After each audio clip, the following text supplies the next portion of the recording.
Hello and welcome back to Rada. My name is Beast and I'm back with more Clover days. I don't know how long I record today because I'm just tired. No reason, specifically. I just feel tired.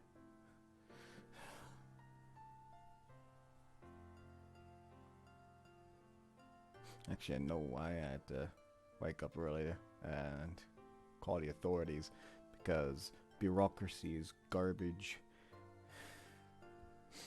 Which was quite stressful because even a small little call like that will cause me to fucking seize up with stress. Because I'm a big old fucking baby. Anyways, something I wanted to show before I actually get this part going properly is the menu music changed for some reason.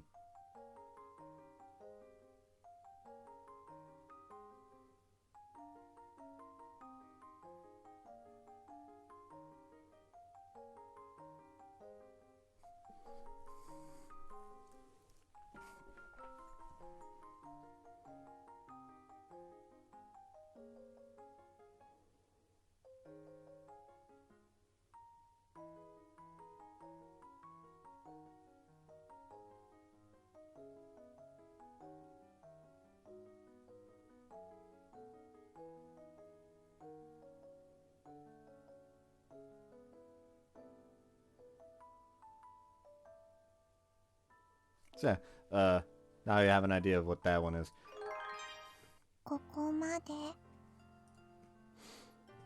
Guess so, see you later.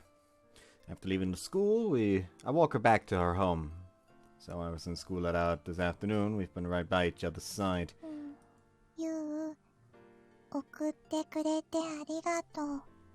No big deal.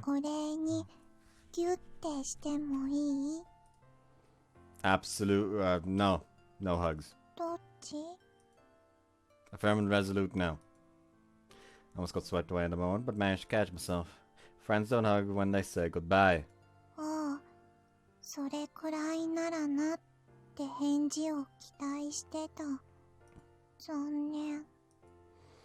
She really wanted to, I guess.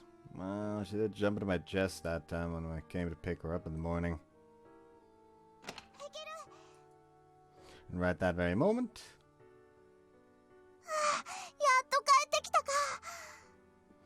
Hikaru bolts out of the house and worryingly clings onto her sister.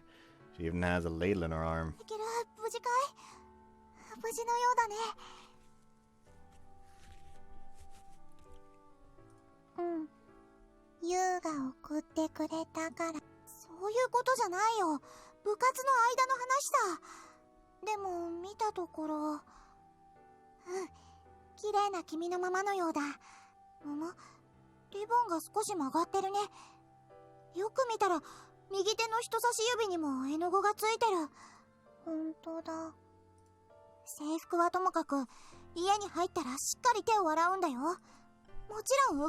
Oh, protective much?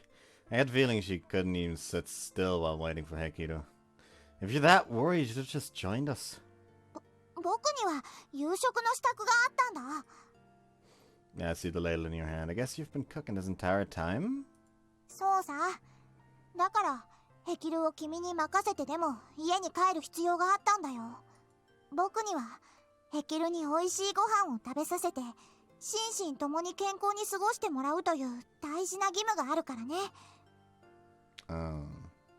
Seems like she's taken it upon herself to handle most of the housework herself.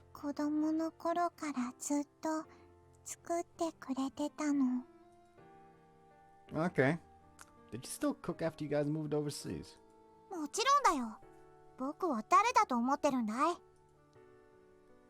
So, you're not just able to cook, you're actually super good at it?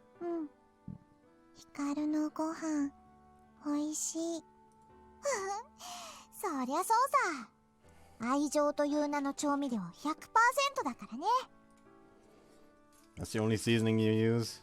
You might get points for effort, but I doubt that would taste very pleasing.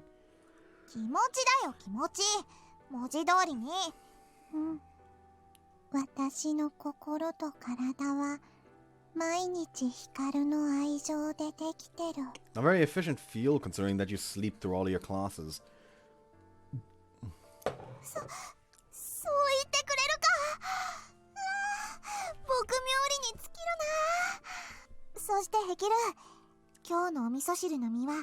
君の好きななめこだよ。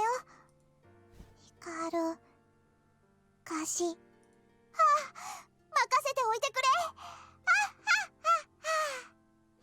She's clearly overjoyed by her sister's affectionate display of gratitude, I think. But yeah, I guess this means Hikaru's been doing everything she could to support her sister over these past 10 years. Thinking about that makes this intimate embrace between them all the more endearing. とにかくまあ、ユウ、ヘキルを送り届けてくれたのには感謝する。No problem. そして、ここは家の前。つまり、もう用済みということだ。さあ、もう帰った帰った。僕たちはこれから食事なんだからね。Wow, how would you just shoo me away like that? This was set up to me. This was set up to me. What?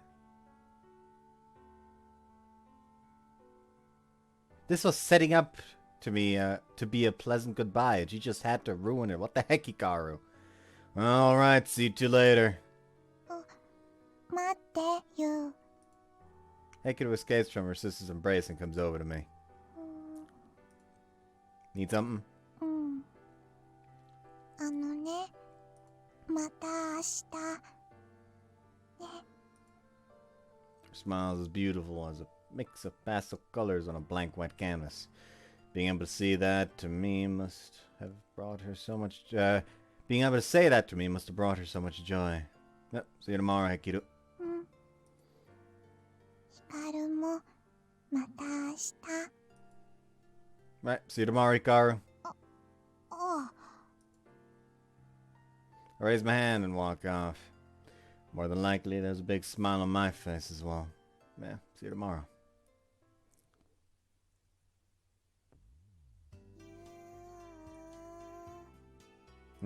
なんやゆう、どないしたん？パンにカミソリでも仕込まれとったん？ What? Izumi would never give me something like that. Plus, my reaction would be 10 times more dramatic in that case. せやな。芸人にとって絶好のリアクションポイントやもんな。But yeah, I feel like I heard someone calling my name. 誰？ツバメか？あいつ今日は教室やって話しよったけど、見たところおらんしちゃうか。Yeah, maybe. いた。Ah! Both of us were taken aback at Hekiru's sudden appearance. ユウ、ここにいた。Yeah, I'm eating lunch up here with Torakichi. Still startless show this fish sandwich I'm eating. I ate with Hekiru on Monday and Tuesday, but since my decision to join the art club, I've made it a point to eat lunch with my friends. なんや、ヘキルかいな。脅かすなっちゅうで。誰？毎回恒例のネタありがとう。トラ吉さんや、世界のトラ吉さんやで。で、なんや、ワイらと一緒に飯食いに来たんか？トラ吉は演劇部員。ユウは美術部。Huh? I mean, yeah. だから、来て。Ah! I'm getting a big feeling of deja vu here. She's gonna take my hand and drag me away. ユウが拉致られよった。Wait, Hekiru, where are you taking me? 美術室。Okay. I'm just hoping you weren't going to take me to the nurse's office again. いいからこっち。ユウ。Oh no! おい！ちょっと待ってや！わい一人になってまうやん！ I don't know what to say. You're surprisingly strong, Hekiru. 愛の力。ぽい。At least stick your thumb up if you're gonna say that. Anyhow, I've been brought from the rooftop terrace to this room. Feel bad for ditching Torakichi, but I can't understand why she only took me. では、座りたまえよ。今、君の分の箸を出す。I look up to see Hikaru rummaging through her book bag. In front of her is a spread-out picnic towel with a multi-level bento box in the middle of it. I'm guessing some of that's for me too. 不本意ながらね。だが、ヘキレのリクエストとなれば仕方がない。君が加わっても大丈夫なくらいの量を用意してある。Wow. Are you for real, Hekiru? お裾分け。それなら、お友達で大丈夫？ She at least thought about it before doing it. But she could have, like, called me or something to ask. 今度は私から改めて誘いたかったの。一緒に食べたい。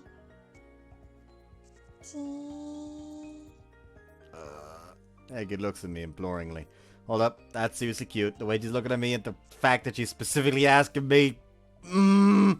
Really, I have no choice I have no reason to turn her down. If anything, my heart's throbbing. I've already procured a sandwich for myself, but I could easily eat both. I'll gladly join you. じゃあどうぞ。Hekiru motions me towards the picnic towel. I sit down and immediately reach for some with my chopsticks. Don't mind if I do. ユウ、どうしたの？ Hold up. How is this asparagus beef wrap so good? I'm under baffled at the profound savoriness that spreads in my mouth as soon as I take a bite. Well, given how much she boasted yesterday, I did expect it to be good. Hikaru, you're an actual chef. But not this good. It far exceeded all my expectations, to be frank. It's so good I have to stay as much while I chew on it. しみじみ言うな。 No, I have to say, this is good. This is so good that whoever marries you in the future will be the luckiest person on the planet. Large potato salad is delicious too, man. I just can't stop eating. 僕を喜ばせてどうする？だからお弁当の味についてはどうでもいいんだ。ついでに言うと、そっちの卵焼きも自信作だけど、それもどうだっていいんだ。Okay, tsundere. Oh, let's see. Oh, I like the contrast of red and green. So pretty. 僕がきれい。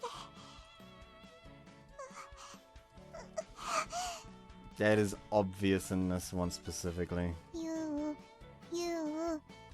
食べさせてあげる。 Friends don't do that. There we go. I don't know if this is something friends should do, but I'm so excited I can't refuse. Ah! ユウ、おっきなお口。 Since I was sick, I actually had to have to visit the doctor a few times, and the thing I always hate the most is when they have to check the back of your mouth and throat if it's like infected or red or anything. Because I have a very, very sensitive gagging reflex. So even just like a slight bit of like the wooden thing just pressing down my tongue will cause me to gag. So I just like as a fucking survival tactic just had to learn to just rip open my mouth far enough to where they don't even need the thing. I just gotta sit over here like fucking just so they can see back down there without having to fucking use the fucking weird ladle thing. じゃあ、はい、どうぞ。どうしたの？ Nothing. It's not my fault being fed feels so good. I just can't stop myself. 仕方ない。ユウ、おいしい。 Oh yeah, absolutely delicious. It's green and red colors I saw with chopped peppers and tomato. And is that cheese? そうみたい。ヒカル、気合い入れて作ってくれた。ヒカル、ユウ、おいしいって。聞こえてるよ。だから料理の感想はもういい。よかったね。ヒカルの愛情たっぷり入ってるから。Oh yeah, I remember mentioning that yesterday. I'm allowed to eat this if it's got you loving it. だから知るか。君に食べさせたのはヘキルだ。僕は知らない。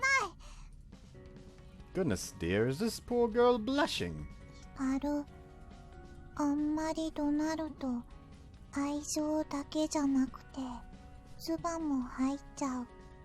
で、それをユウに食べられちゃう。じゃあユウ、もう一回。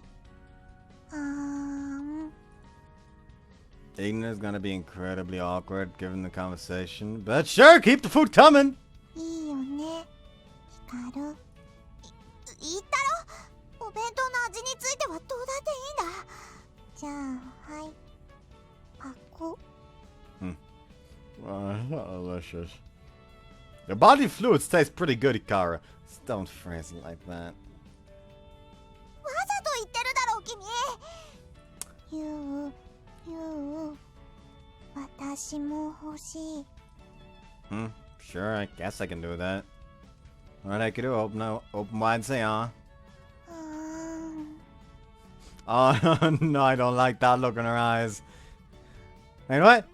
That all sounded a little too sexual. ヘキルダメだ、それははしたない。もっと普通に。ヒカルが作ってくれたの、ユウに食べさせてもらえると思ったら勝手にこうなっちゃった。やり直す。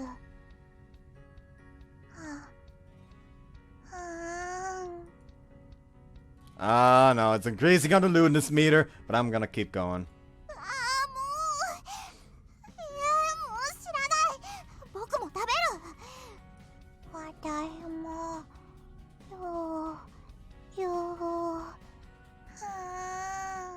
Alright, Hekiru, I'll insert it nice and gently. ほら、気分を盛り上げるな。普通にしたまえ、普通に。節度をわきまえたまえ。Sorry, I was just having so much fun I couldn't stop myself. 極秘の中、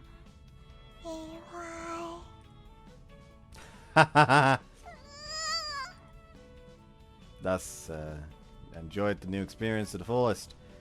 But there was still one teensy tiny problem. But you know, this really has nothing to do with the art club. Well, apart from us being the art room. But bringing me here on the premise of it being for art club stuff holds no weight. そうだ。忘れてた。ユウ、食べながらでいいから、これ見て。Hekiru searches through her bag and peruses a book with a very fanciful binding. What is this? いわゆる美術書。参考になるかなと思って持ってきたの。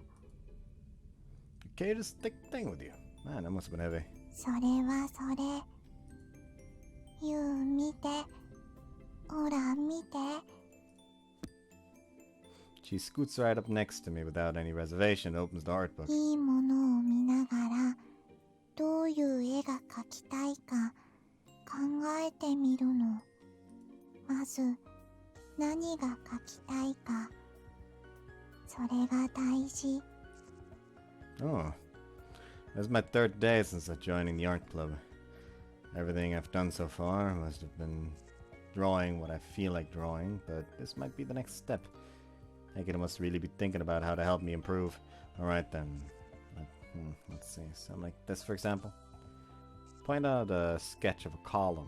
I think that's what it's called. But Hekiru shakes her head.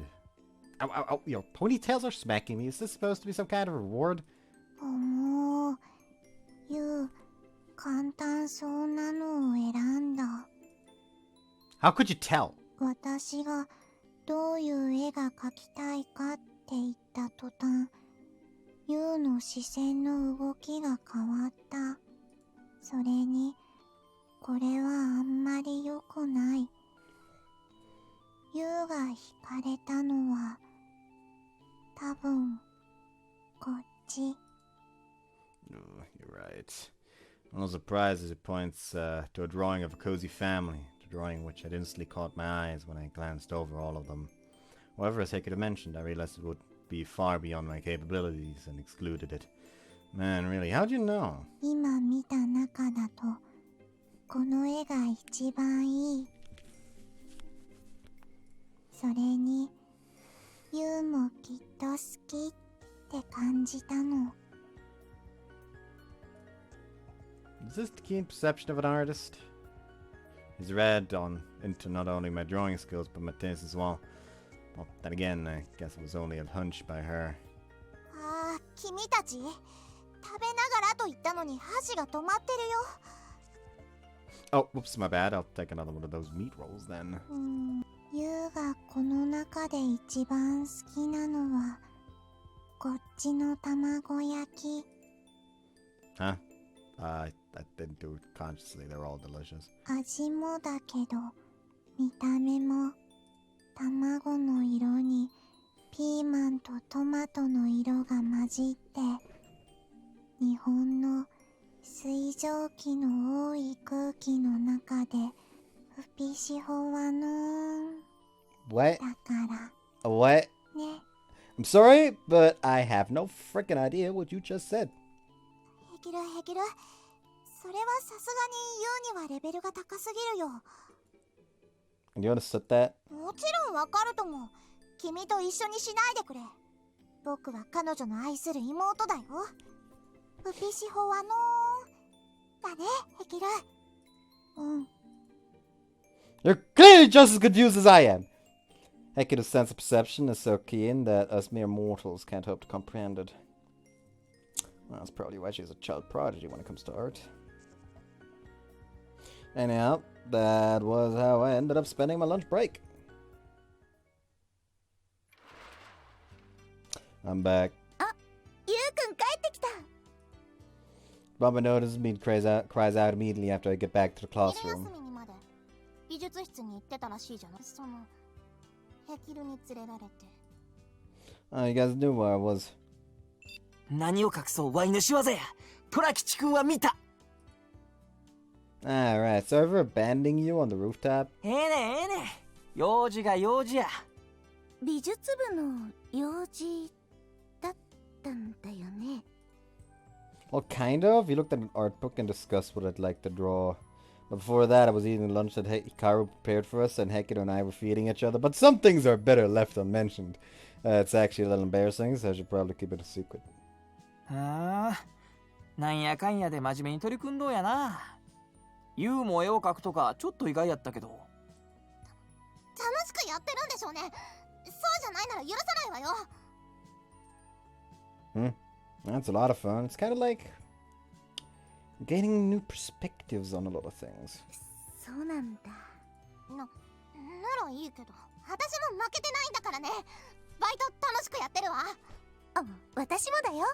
部活楽しく頑張ってるよ。だからユウタもその調子で頑張れば。なんか寂しいけど。泉ちゃん、なんか漏れてるよ。なんか知らない。ツバメ、お花摘みに行くふりしましょう。不理解な。お兄ちゃんも行こう。ワイも一緒に花摘み。どないなったんや。どんなツレションやねん。 They seem to be accepting it, slowly but surely. Sorry, Tsubame. Sorry, Izumi. This is just what I want to be doing right now. And that feeling increases by each passing day. School is out now. I'm with Hekiru again, drawing side by side with her in front of our easels. But it ain't easy. Okay, I'll shut the fuck up. This is hard. Okay, I'm gonna have to stop. I'm gonna have to ask you to stop touching your dick, Yuto. I left my pencil off the paper, heaving a sigh as I grumbled to myself. After looking at pictures on art books during lunch, I'm now trying to do my very first reference drawing. Making me learn the fundamentals to such a clear vision of what I want to draw appears to be Hekiru's approach. Hoping to like me, though, all I can really do is follow instructions and hope for the best. This doesn't even remotely resemble the motif. Today's motif is a cube, but what I've drawn on my canvas looks nothing like it. I've tried to draw it just like I saw it. I guess I don't have the skill yet, huh? 腕より物の形をまだちゃんと見られてないから。 The fuck do you mean? Really? I was studying pretty intensely when I was drawing. ユウはそのままを見られてない。頭の中のを優先してるの。 That's why Hekiru is such a good artist. She just has brain empty all the time. だからまず、ほら、数学で図形を描くみたいに線を引いちゃうの。Guess so. I realized that I was trying too hard to draw a perfect cube. What I don't get is what you were saying about me not being able to see it that way. It's so hard, but I only started a couple of days ago, so I guess no wonder I suck. There's a world of difference between my drawing and yours. I comment on that as I gaze at her canvas. Today she's drawing the very same thing I am. It's so incredible. Seeing mine I get up against yours really puts it in perspective. Yours is like real. Like it's both on the paper and right before my eyes. It'd be easy to attribute it to all her years of practice, but it goes beyond that. Far beyond that. There's something fundamentally different about the way she and I approach drawing. It almost feels embarrassed to have my crappy drawing right next to yours. うまいとは言わない。 That's for sure. I sigh again and look back at mine. Was it a mistake for me to try dabbling in art to understand her better? でも、私はユウの絵、好き。 Huh? I can only look over at her in complete confusion at that. The affectionate smile on her face causes my heart to skip a beat. 線はしっかりしてて、でも、どこかしら臆病で、影は濃くついてて、けど、柔らかくて、光の当たり方が優しくて、形はなんだかかわいい。ふざけてるみたいだけど、一生懸命見ようとしてそうなってるってわかるの。ユウの絵、まるでユウそのものみたいで、私は好き。Her impression caught me completely off guard, which is why I listened attentively, holding my breath and not interrupting. Really? うん。私がユウを好きな理由ね。 Huh? と、その絵を見てもらえれば、他の人もすぐわかってくれる。 Hekiru? うん、ユウ。 You say all that, but it doesn't make sense to me. Why do you think that way? I ended up asking the question in spite of myself. Hekiru turns her head, looking out the window towards the dazzling sunlight. 子供の頃の私には、きっとわからなかったと思うの。ユウの絵の良さ。 What do you mean? 小さい頃から絵を描いてたけど、その頃の私はただ描いてただけだったの。目に見えるものを写真みたいに描き写してただけ。お父さんに教わった通りに手を動かしてただけ。たくさんの人が私の絵を褒めてくれてたけど、褒めてもらえたのは悪い気しなかったけど、私はそれと同じだけ誰も分かってくれてないって思ってた。私は本当の意味で絵が描けてないって。私が描いてるのはただの絵だって。そこには何もないって。何か違うって思ってたけど、誰も教えてくれない。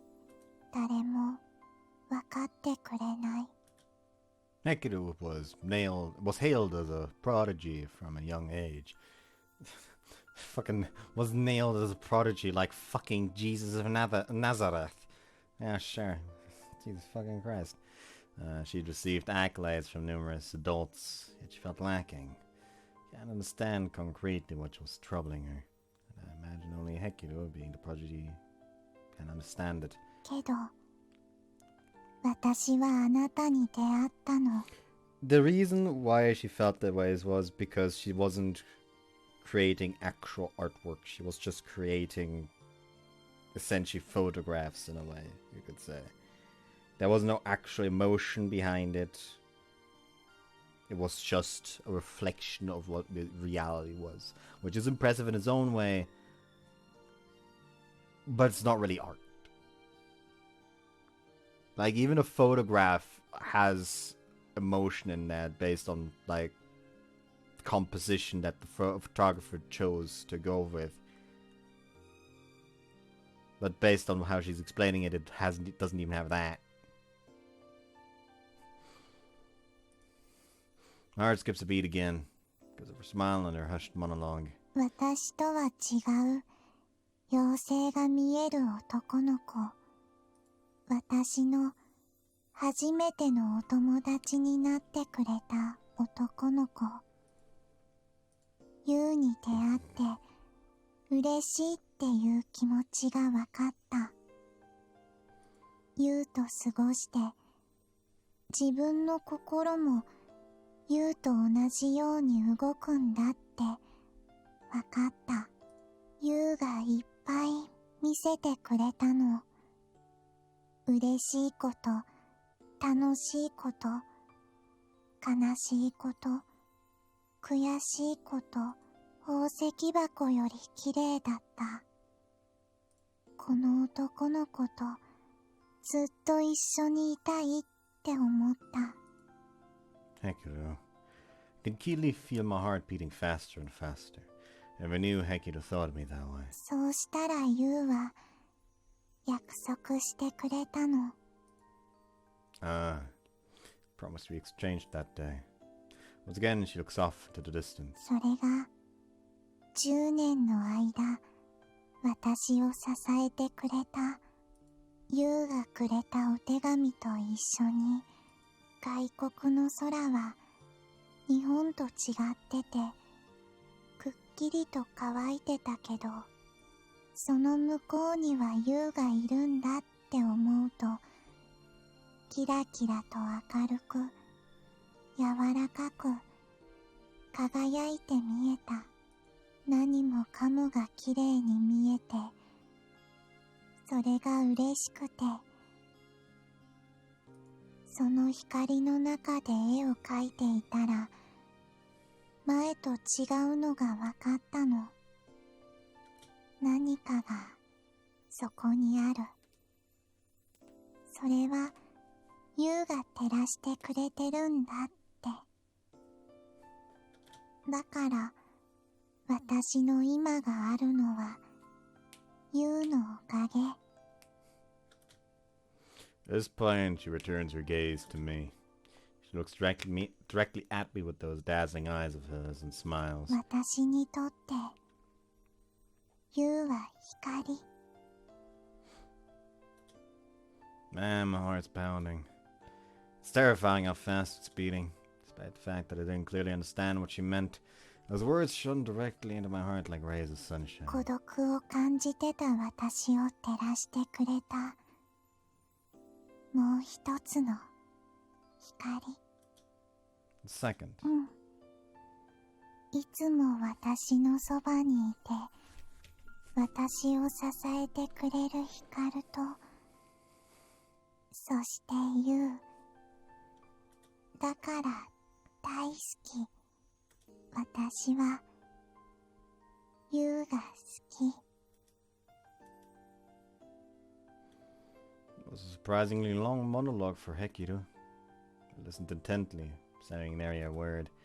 All I could do was sit there, my heart pounding. Glad that I was such a meaningful part of Hekiru's life. Yet unable to completely comprehend those words, feeling a tantalizing confusion.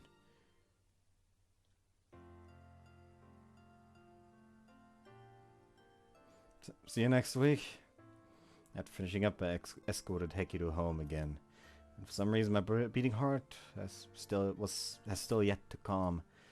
When I see Hekiru's face, I feel so nervous, yet I also want to keep looking. Well, even if I want to, we've already reached your house, so there's goodbye. Hekiru? ユウ、今日も送ってくれた。 Yeah, well, I planned to. When we say goodbye, you always say see you tomorrow, so I guess I'll do that again today. Well, tomorrow's Saturday, so it'll be see you on Monday. ねえ、ユウ、まだ時間平気？ Huh? Yeah, I guess I was just gonna go home after this. なら今日はうちでご飯食べていってね。ゆう、ご飯食べていって。 Maybe it's because the weekend is starting, but either way, my heart continues to beat like a runaway train. ね。 Alright, I'll eat dinner with you all. Smile bashfully and nod. 入って。 Since food isn't ready just yet, she takes me to her room for the time being. This is the first time I've been inside their house, so it is your room. 私とヒカルのお部屋。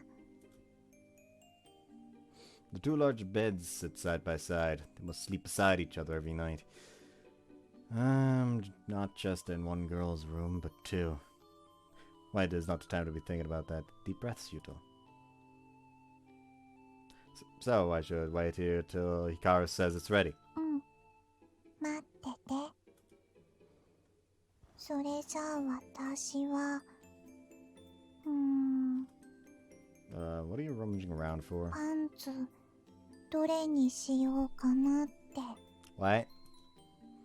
What do panties have to do with anything? You're not gonna give me that. Give them to me, are you? 欲しいの？ I'd be lying if I said I don't. ただの布地なのに。どうせなら私が欲しいって言ってほしい。 I think that's too tall an order for me. 残念。 In fact, this can really make things awkward at times. After that, Hekiru tucks a set of clothes under her arm. じゃあ私はお風呂入ってくる。 Wait, are you just gonna leave me here? いつもそうしてるから。ご飯じゃあ行ってくる。待ってて。 She really left. That nonchalant response was just like her to say. She thought nothing of leaving me here alone. I don't think she's aware. There's an inherent risk in allowing a guy to be in a girl's room by himself. Ah, shit, man. I was already wandering towards the dresses she just took her clothes out of. I can only imagine why there are soft clothes inside. Damn it, this is why she shouldn't have left me here. Putting aside her dirty clothes, everything in there is fresh and clean. I'm not curious. I'm not. 何をしてるんだい君は。 Suffering because of this idiot of an MC. Ah! Leap away as fast as I can and sit on my knees. Ah, shit, I just unconsciously walked over to her dresser. Oh, I'm not doing anything particular. How's dinner coming along? あとは煮込み終わるのを待つばかりだからね。手が空いたんだ。待たせてしまってることもある。だからわざわざお茶を持ってきてあげたというのに。どうやらあまり歓迎されていないようだね。 No, you're fine. If anything, she kept me from crossing the point of no な return. らいいけどね。それじゃすぐに支度するよ。 She shrugs her shoulders, lays down the tea set she was holding, and begins filling a cup with black tea. She seems to be pretty adept at this, not only cooking, her movements are fluid. After that, she pours another cup. What's that one for? 無論僕の分だよ。悪いかい？せっかく入れたんだから僕だって飲みたい。戻れと言うなら喜んでおいとまするけどね。別にわざわざ君なんかと一緒に飲む趣味はないんだから。No, that's not what I meant. I'm grateful for your company, honestly. Being alone is too risky for me. And more than anything, it gives me someone to talk to. そういうことなら仕方がないな。じゃあほら、君の分だ。 Thanks. 君はそこに座りたまえ。そして僕はここだ。 That is a nice CG. Hikaru? なんだい？ You don't need to sit way over there with your back to me. 話は聞こえる。それで十分だろう。 She doesn't seem much interested in conversing with me face to face. Well, I won't insist. Having company is good enough. Alright, thanks for the tea, by the way. ああ、 You're pretty good at making tea too, Hikaru. Did you hear me? 大丈夫。君の声はただでさえよく響くんだから。Oh, really? That's probably from all my theater experience. This conversation's going nowhere. She's always been a girl of few words, but it feels like she's being even curter than usual. Is that my imagination or what? I'm surprised he didn't try to shoo me away today. It's not much, but hopefully it'll get her talking at least a little. Like on most days, you're worried to death about whether Hekiru's okay. してほしいのかい? Well, I wasn't really saying that. 今日のヘキルは今週で一番嬉しそうだった。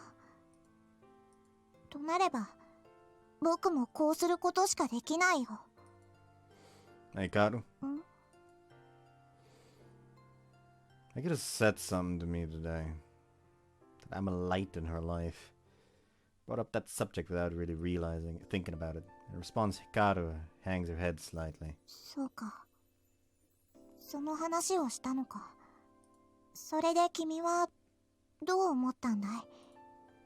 To be honest, I'm really happy. My heart skipped a beat. But at the same time, it confused me. なぜだい?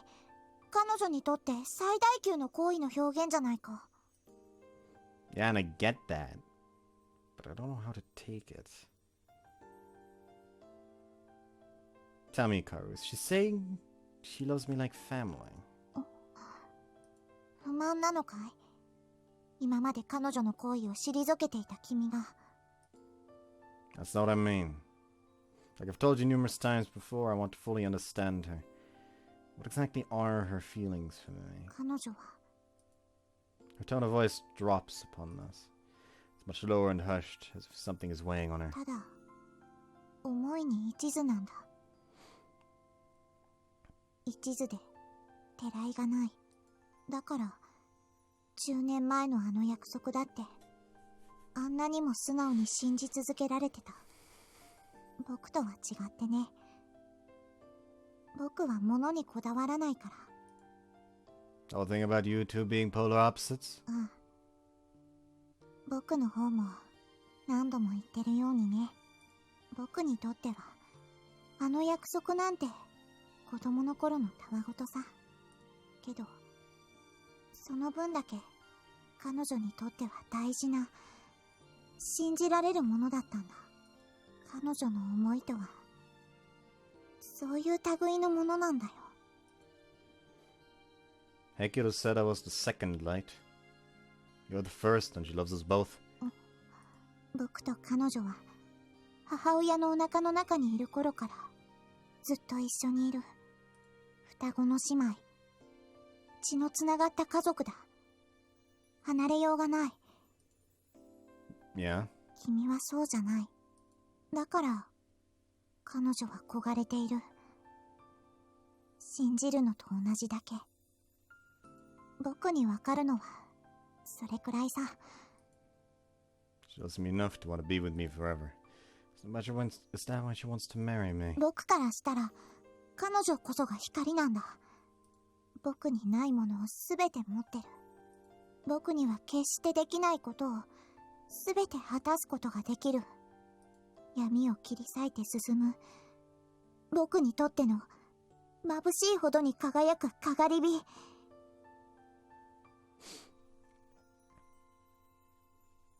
I'll call bullshit. Like, I'll be honest, if I was just like... If I was brought into like a room, both of them were put in front of me, I was explained all the information that we've learned thus far in this visual novel, with no like small interactions between them that could potentially like sway the emotions, and was told, choose one of them that you want to go out with. I actually chose Hekiru.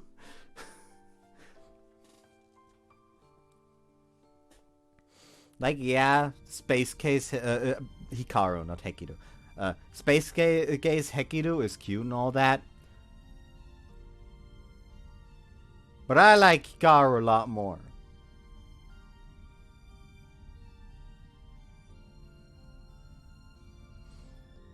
Like, down to the fact, like, yeah, sure, Hekiru is good at art, but Hikaru is overall more competent. Which I feel like if I was going out with someone like Hikaru, she'd actually get me off my ass and fucking try to improve myself. それが彼女なんだよ。分かってくれるかい？ Yeah, more or less. Wholehearted feelings with no pretense. Always pressing forward with a goal in sight. That's probably what encapsulates Hekiru, according to Hikaru.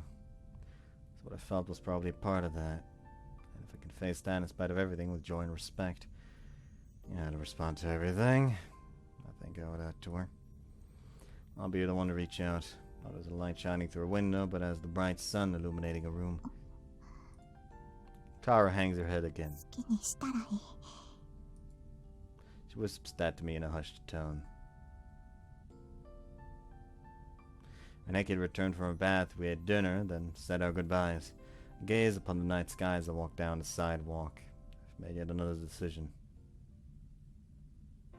キャフー！兄さん、突然ですが、お休みのモフモフに来ちゃいました。ちょっとアンズ、いくら今日はユウトさんと一緒に夕食が取れなかったからって。あれ、兄さん、何か調べ物ですか？ Yeah, kinda. I closed the web browser on my phone and look up. なんだか熱心に調べていたようですね。 A bunch of magazines are scattered around my desk. Closed the web browser, but I guess it's still patently clear. なんでしょう、なんでしょう。兄さん、私気になりますよ。詮索は趣味が悪いですよ。気になるのは確かですけど。地元民のユウトさんがなぜ注目スポット特集を。いやいやいや、こっちは魅惑のデートスポット特集です。あそこの遊園地が載ってます。ということは。 Scratch my head awkwardly. Revealing it to them will be a little embarrassing, but I shouldn't hide it. Tomorrow's Saturday, so I'm planning out a date. But I'm pretty much done already. ということは、キャフーイ！明日は兄さんと遊園地でおデートです。 I mean, at least she's confident.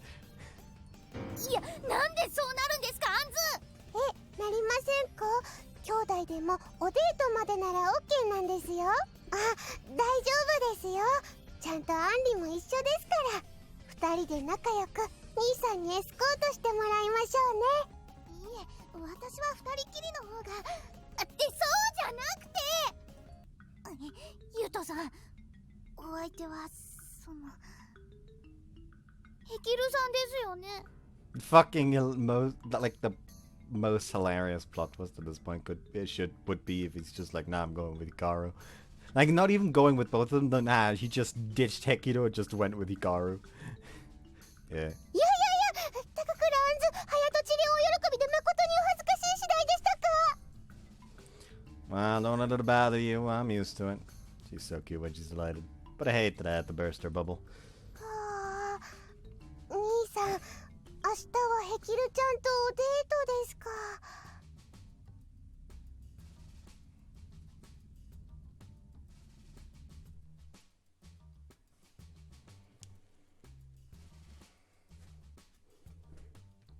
ならヘキルちゃん、きっと大喜びですね。 Man, what a good girl. Oh, so Chupitola still haven't asked her. いやいや、だったらすぐにお誘いの電話を入れませんと。はい、兄さん、電話の子機です。 I like how Hans is like, wait, hold on, you bitch didn't ask her yet? My lord.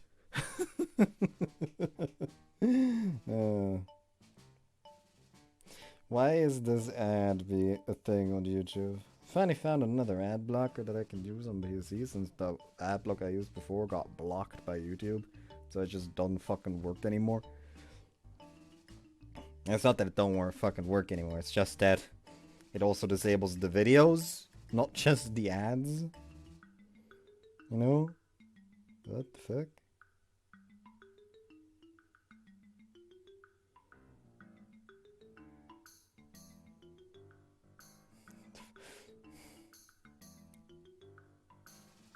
Fucking Bertrand. Sorry, I got confused because random ass Twitter post.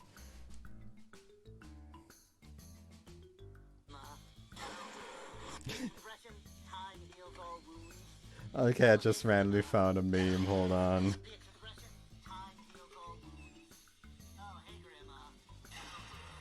Fucking.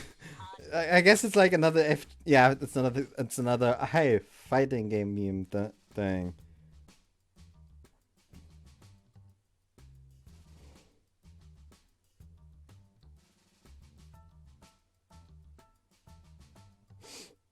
You don't even need math for this!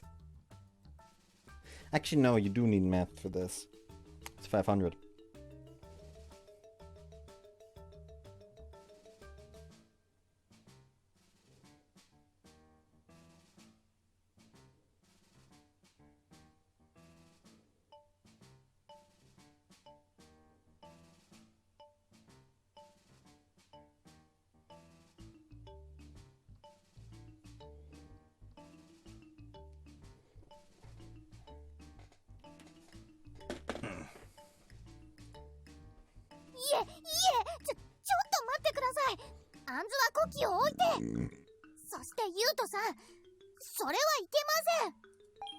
Huh?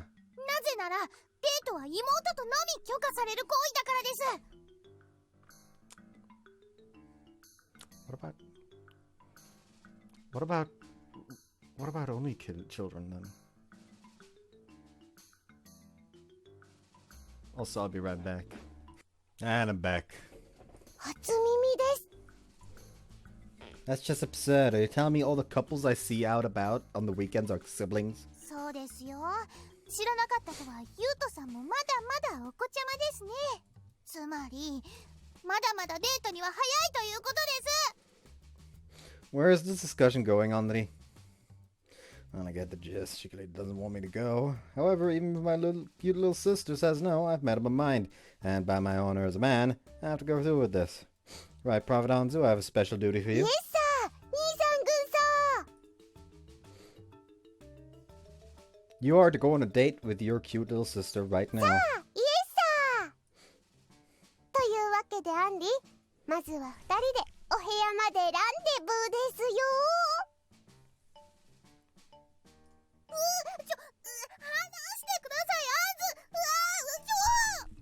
I see that smile on her face. She's into it.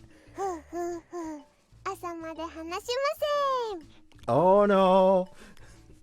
というわけで、兄さん、頑張ってくださいね。 Thank you, Anzu. Good night, you too. アンズは、お兄ちゃんが欲望に流されて大フィーバーして二度と戻ってこられないくらいになってもいいんですか？いやいやいや、なんだかエッティな感じです。でも、相手がヘキルちゃんですから、きっと大丈夫ですよ。 Did you just say itty instead of itchy?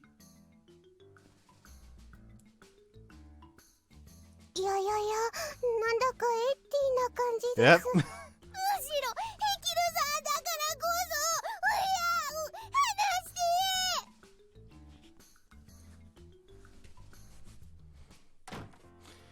God, I'm sorry. I'm so sorry, Andy. Please forgive me. I'll at least make sure to keep my horniness in check tomorrow. It'll be our little tacit promise. I mean, there's no way I'd try that on a first date anyway. In the first place, tomorrow's more about confronting my own feelings. With that in mind, I take out my phone and dial her number. Gotta take the initiative. Looks like there's only one answer I'll get here.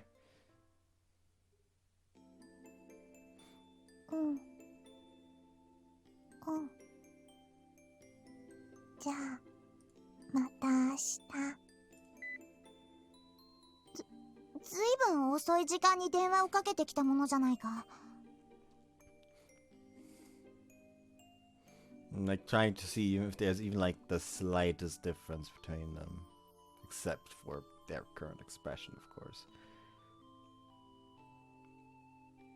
I actually just really don't see anything.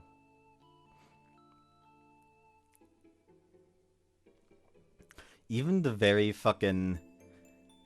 Even the very folds on their clothes are the same. They really did just take the exact same model, just put it there twice, but mirrored it once.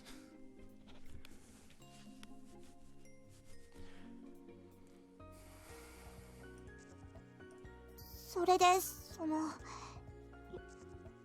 はどんな要件だったんだい？うん、そうそれ、君は運ばかりだから横で聞いていてもいまいちわからなかったんだよ。どこかに行くのかい？うん。ユウ、デートに誘ってくれた。やっぱりあんなこと言うんじゃなかった。デートだと、しかも土曜日に。お泊まり込みなのか。いけない、そんなハレンチな。 Why are you smiling? ハレンチなの？ああ、そうさ、決まってるだろ。翌日が休みとなればオールナイトコースなのが普通だ。デートってそういうものなの？そうだった。ヘキルはそうだったね。僕としたことが慌ててしまった。デートってよくわからない。したことない。リンに聞けば No. わかる？頼むからリンにだけは聞かないでくれ。これ以上いかがわしいことを吹き込まれたらかなわない。じゃあヒカル、教えて。よくわからないけど、とにかく明日ユウとお出かけ、待ち合わせてお出かけ。嬉しい。ユウがこういう風に誘ってくれたの初めて。ユウ、なんだか特別なことみたいな口調だった。ヒカル、これってどういうことなの？デートってどういうものなの？説明してしまうのは簡単なんだが、それは僕の感覚であって、というか説明してしまっていいのか。ユウがヘキルとデート。でもユウを促したのは他でもない僕自身じゃないか。僕は大事なことなんだよね。まあそうだね。女の子にとっても男にとってもなら頑張る。私頑張って行ってくる。だからヒカル、もういいかい？ユウが誘ってくれたんだ。だから君はユウに任せてユウについていけばいいんだ。ここ。それであとはもう君の心のままだ。君が思ったままに口にしてみるといいさ。That's rich come from you. I'm still entirely in the whole...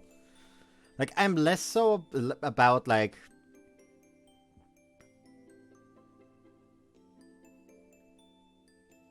What was I about to say? Okay. 彼はきっときちんと答えてくれるはずだから。心のまま。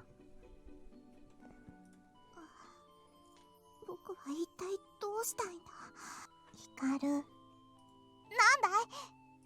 明日行ってくるね。ああ、気をつけて。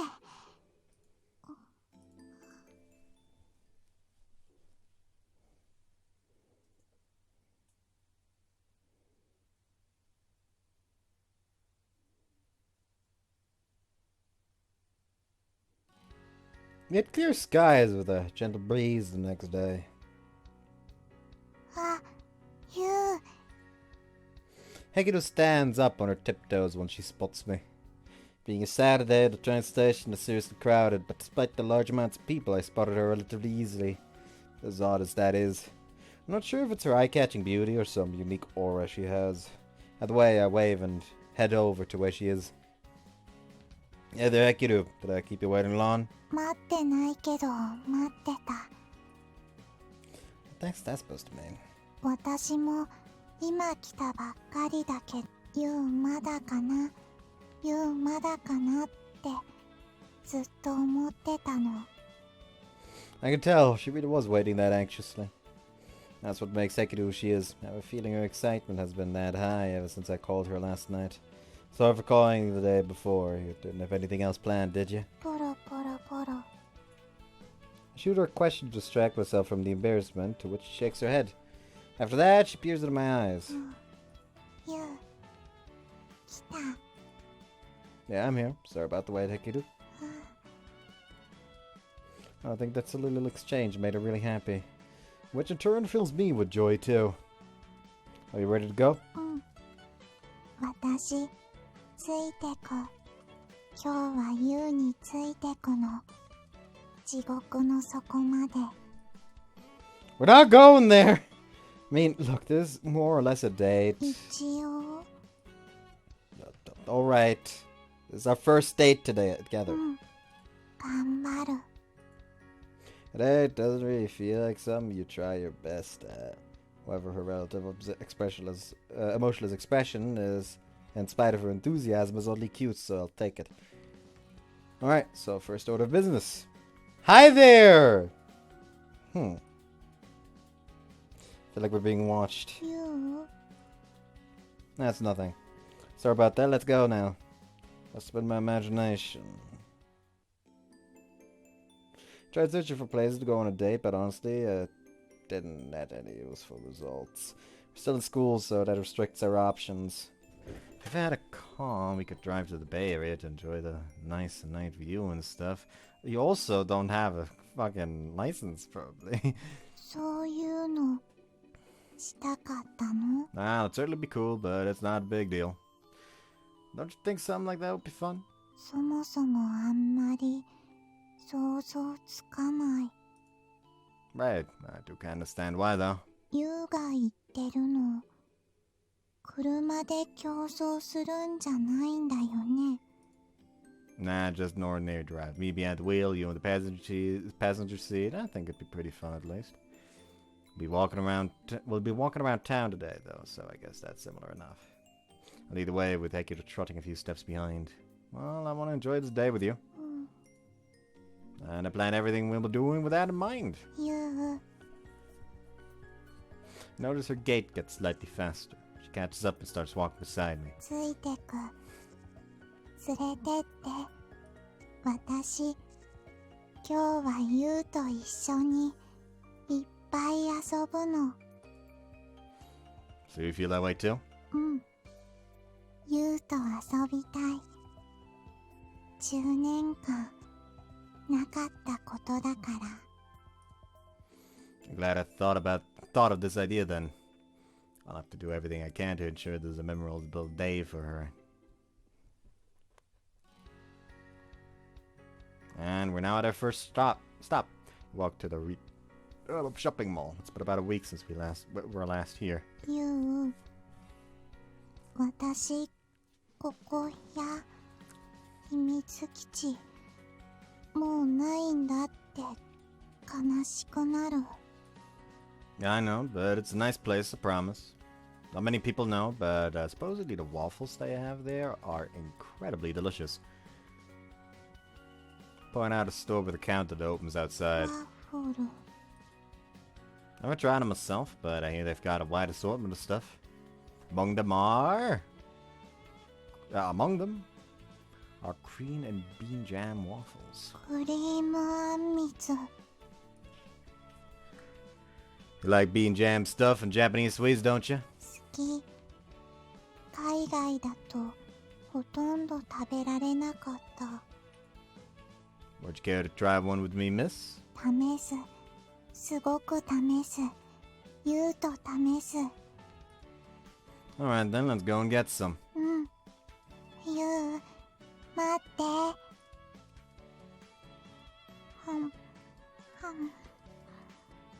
ユウ、食べるの早い。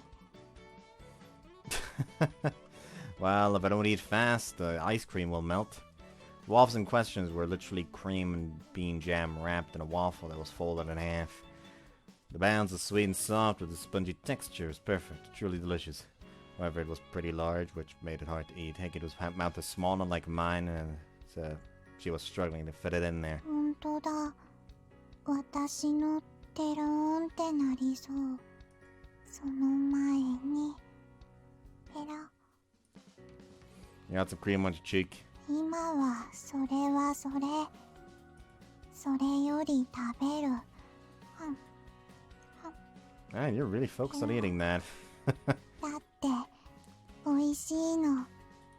それをユウと食べてるの。ユウ、美味しいね。No, it's really good.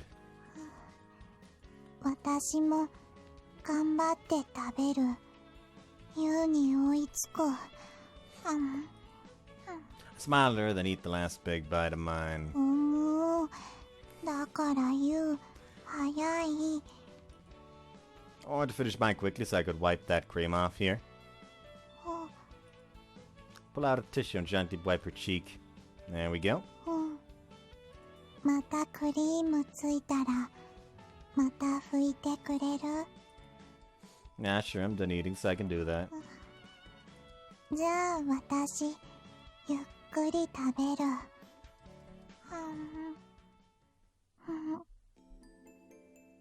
After that, we went to an art gallery near the park. You know, it's pretty amazing all the visitors were more interested in you than the paintings, asking if you're the legendary artist, Kagami, and if they can have your signature and whatnot. She dealt with them all unflinchingly. The master artist's in a bad mood. 絵を見てるときに邪魔しないでほしいの。ユウと二人だとどんな風に見えるかワクワクしてたのに。だから思う。Well, I thought you did a good job dealing with them, at least. Was that something your dad taught you? ユウの教え。I did? 昔お手紙で書いてた。ユウ、立場には責任があるんだなって。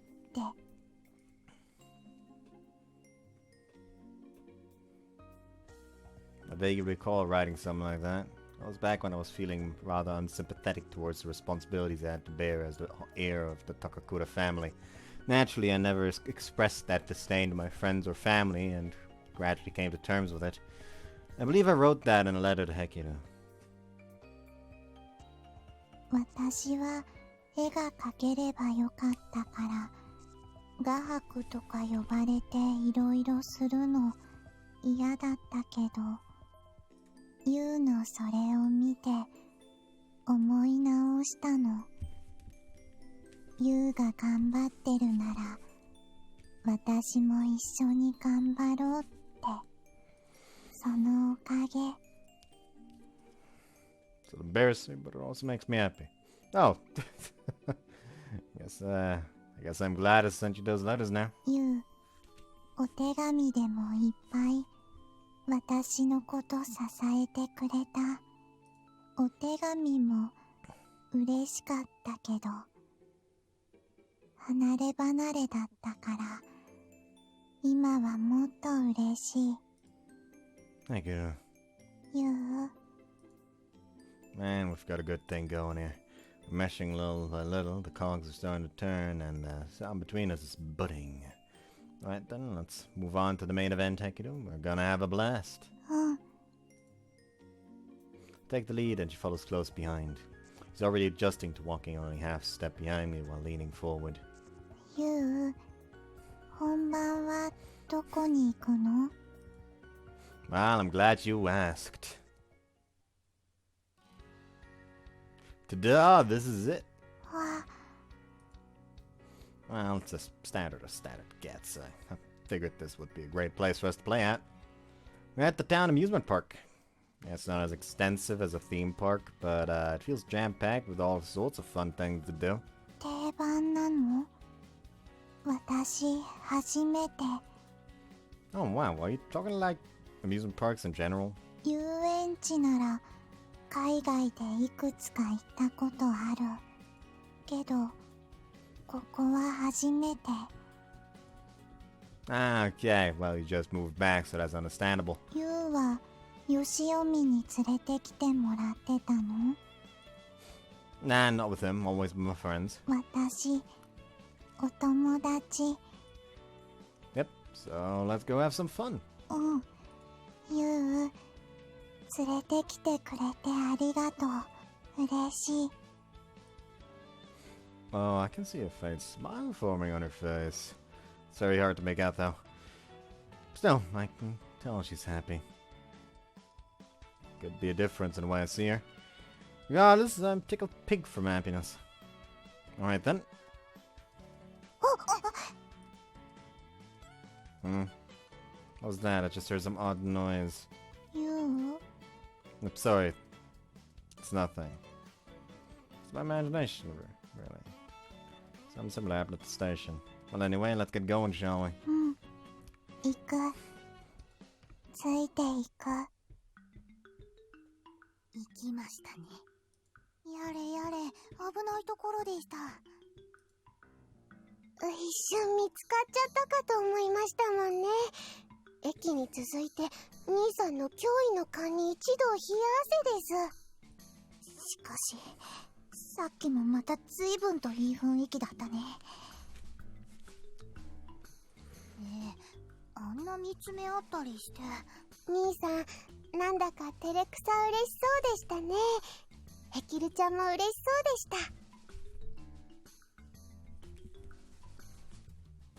た。うまくいってるみたいで何よりです。思わず野獣馬しちゃった甲斐がありましたね。それじゃあ、そろそろ帰ります？帰りたいなら一人で帰ってください。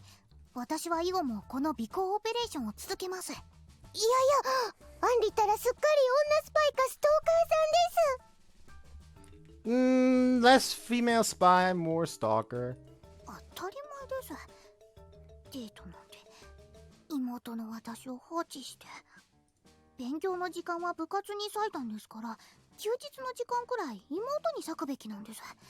それが兄の義務なんです。私はこれがアンリとのデートだと思ってましたけど、ちょっと趣向を凝らしてみました的な。あんず、ついてきたのはそんな理由だったんですか？もちろん兄さんとヘキルさんのデートがうまくいってるかどうか気になってっていうのが一番ですけど、ヒカルちゃんもそうなんですよね。とにかくヒカルさん、昨日のお電話で話した通り、これ以上の進展があるようなら何か考える必要があるかもです。いやいやいや、不穏な話が過去にあった模様です。ヒカルちゃんもストーカーさんだったんですか？私とヒカルさんは同志ですから。共に妹として今日の事態は見過ごせません。ああ、でもユウを促したのは僕だ。なのにアンリからの電話に乗ってこんなことしてて、僕は一体どうしたいんだ？何がしたいんだ？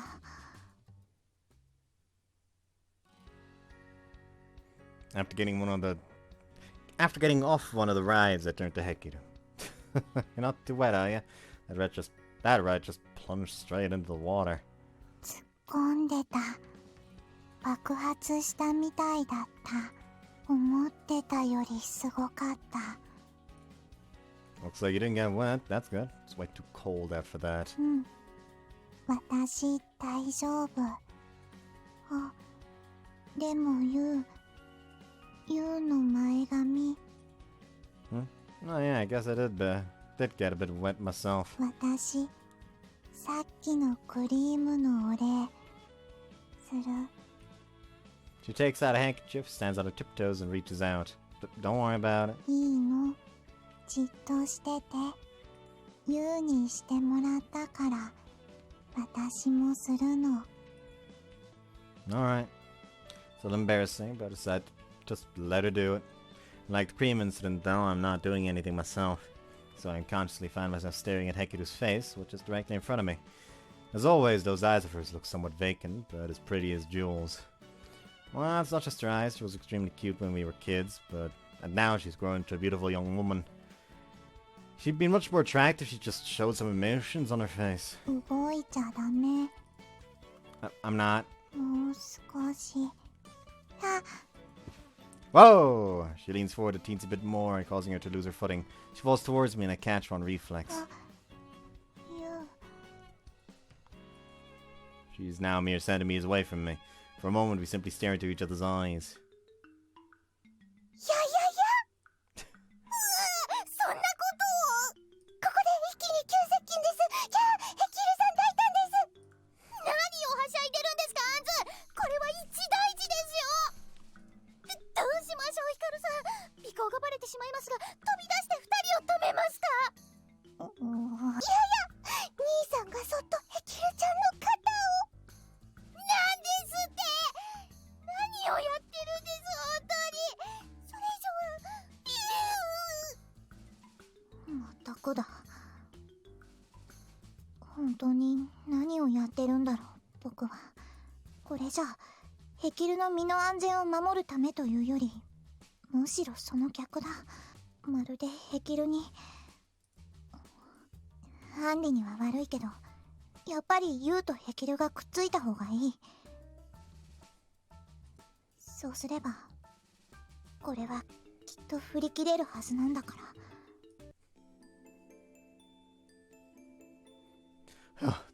Are you okay? うん。ありがとう、ユウ。 I'll take you to shoulder and as I'm about to lift her up. ダメです、お兄ちゃん。 Ah! いや、待ってください、アンリ。急に飛び出さないでくださいよ。あれ、兄さんとヘキルさん、なんで離れてるんですか？ Well, she almost fell over, so I was just about to help her up. あ、 Andy gasps at me, whereas Anzu stares at me in confusion. I really just appeared out of nowhere. 君の勘違いだったようだよ、アンリ。 After a few seconds, Hikaru walks out behind them. What is going on? What is going on here? 私は一体何をやっているのだか。いやいやいや、ということは私たち作戦大失敗ですよ。フライングによる失格と相なりました。そのようだね。やれやれ。 Wait. So, have you three been following us this entire time? 行く。一緒に遊びたかったの？いや、そういうわけじゃないよ。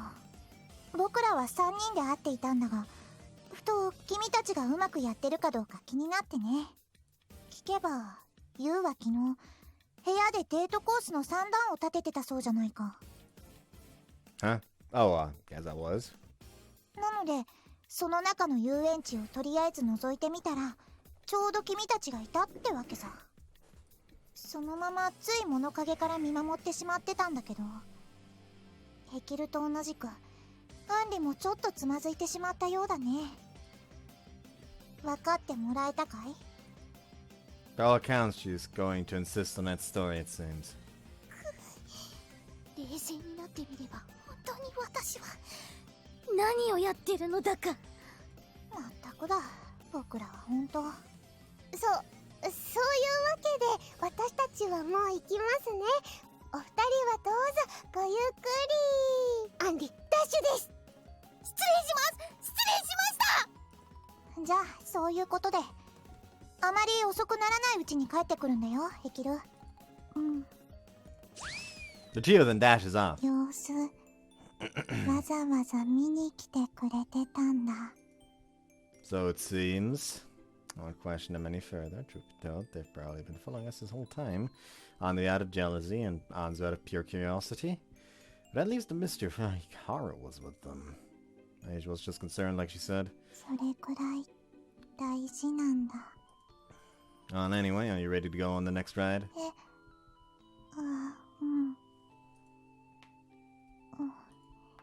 Hekiru simply nods and falls behind me.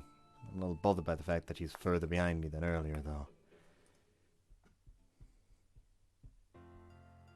Yeah, it's already evening. It's hard to believe. びっくり。時間経つの早い。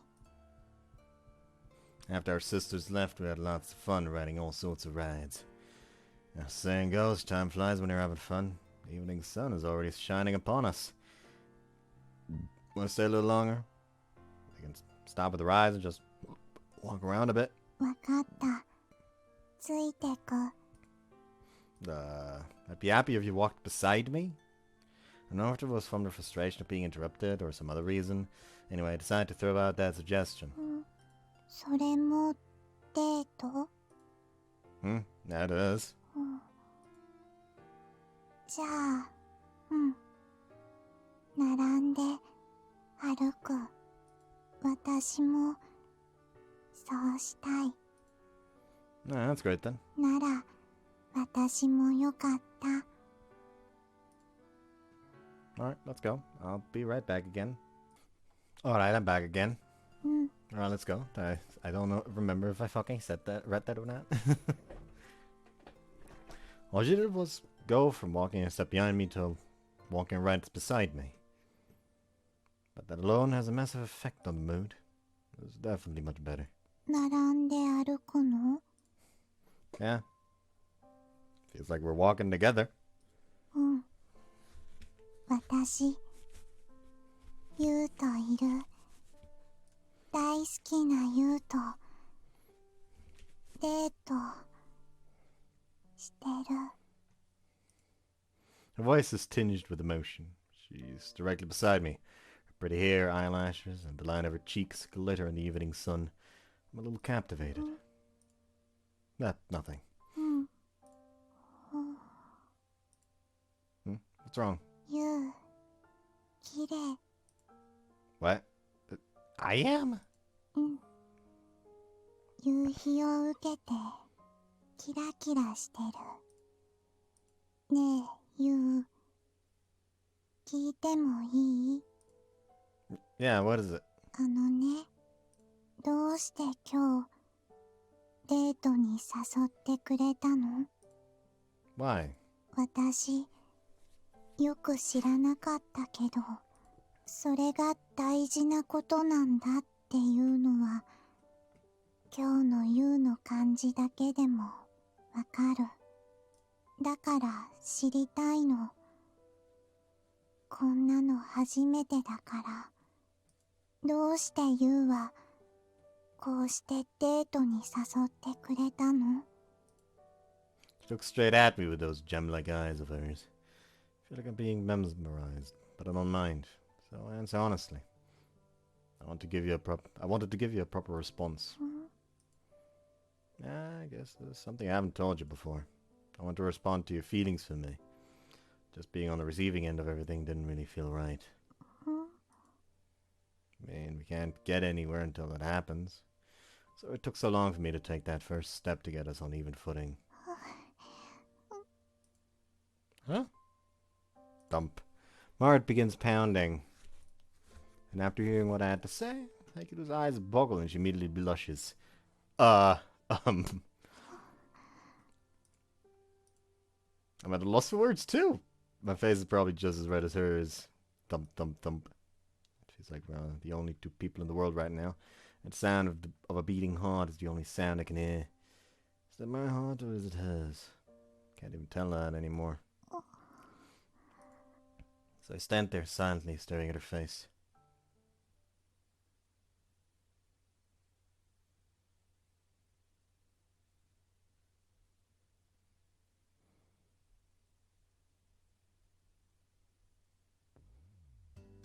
Alright, I'm heading out. Bye. You gonna follow me there again? おとといのこと、やっぱりヘキルちゃんにも謝りたいですし、ね、アンリ。そうですね。どうであれ、筋は通さなくてはいけません。I had a feeling that isn't the only reason for Henri, though. So the idea of apologizing itself is correct, so I won't object. Well, I guess this'll be the first time in a while that we all get to go to school together. おととい私たちが帰った後大丈夫だったんですよね。その水を刺されて台無しになったりは I can tell she's serious. All said and done, she clearly feels guilty. It's very much like her to wait until a full day has passed before asking. Yeah, don't worry, we still had a great time. Right? They didn't ruin anything. However...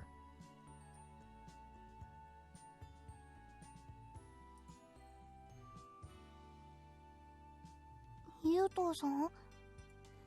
Ah, sorry. Yeah, we don't need to worry about anything. You guys didn't ruin our day or anything. ならよかったですけど、土曜は楽しい一日だったんなら、ヘキルちゃん今日もきっとご機嫌です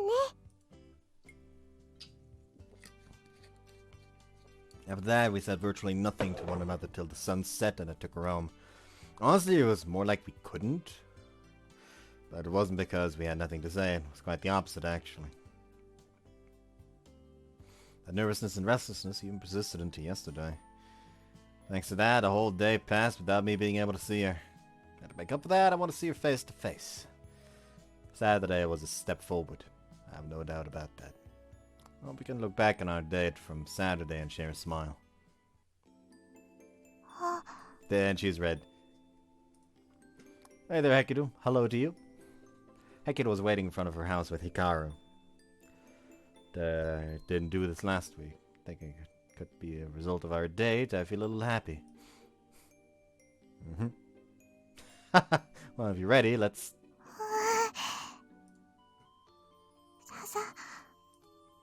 What? Why is she reacting like that? I don't mind the blushing. She did that on Saturday, so I'm used to it. But I wonder if she's hiding behind Hikaru now.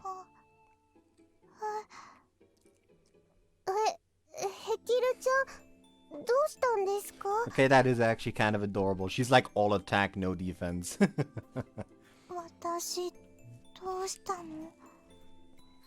どうしたのって気づくとヒカルが目の前に。君が自分で僕の後ろに隠れたんだよ、ヘキル。Hekiru, are you okay?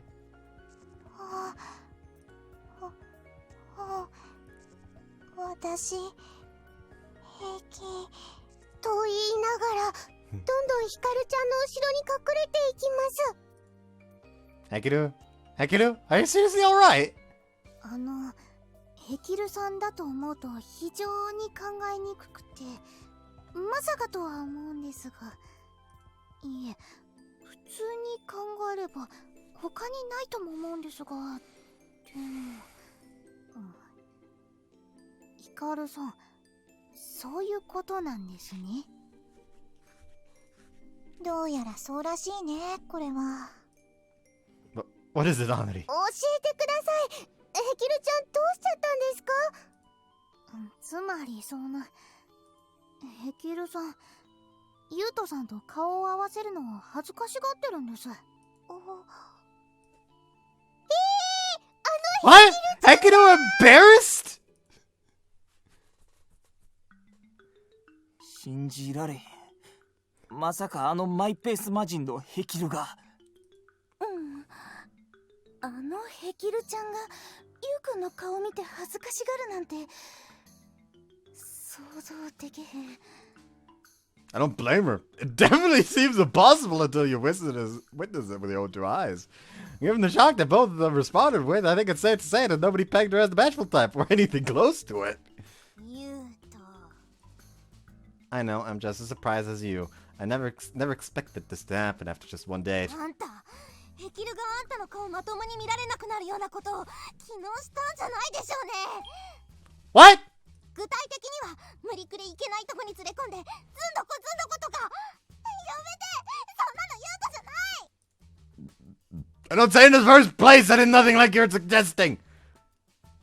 でも原因はどう考えてもデートって考えるのが自然だよね。せやな、自分らどこ行っとったんやWe walked around downtown some, visited an art gallery, then spent the the rest of the day at the amusement park. じゃあズバリお化け屋敷で怖すぎておもらししちゃったとか。うわきっつ。そらきっついわ。顔合わせられ。ジェットコースターに乗りたくなくて大泣きしちゃったとか。そらあかんな。乗って泣くならともかく、乗る前から泣いとったら芸人としては必勝の恥や。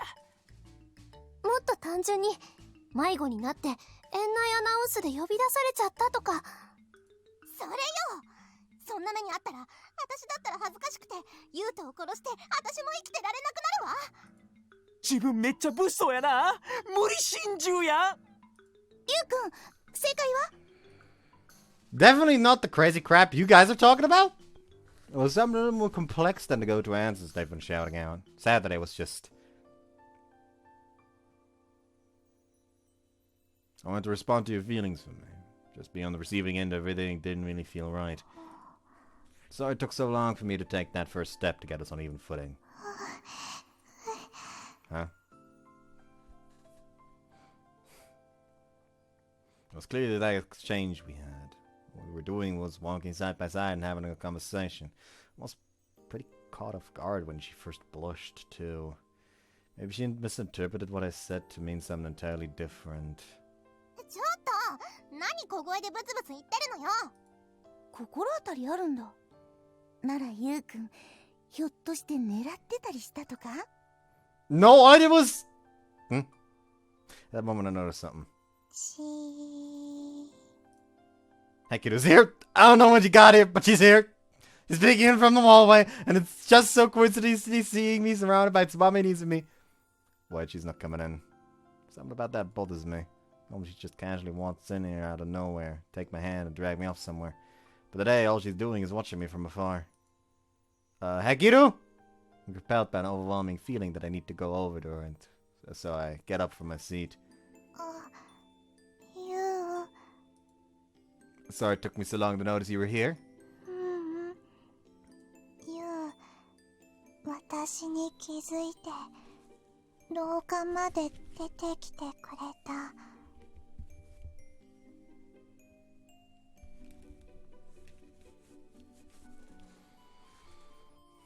Well, yeah. So, what's up? You need something?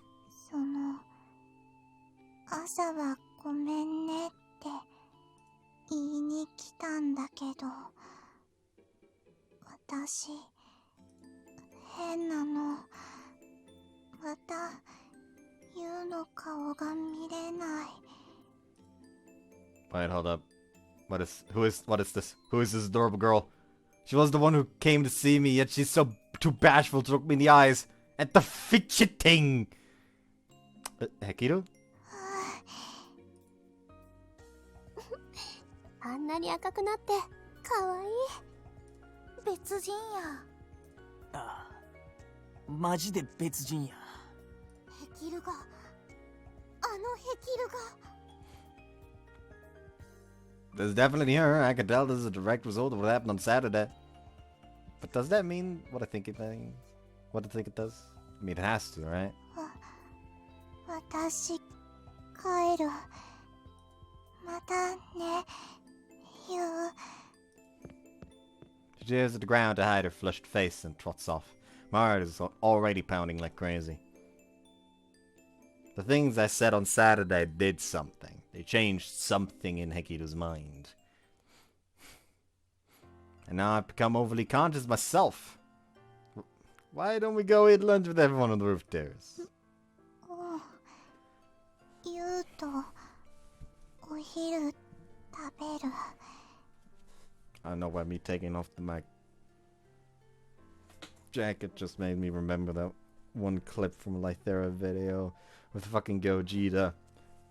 I have 2 brains, yet my IQ is still 2!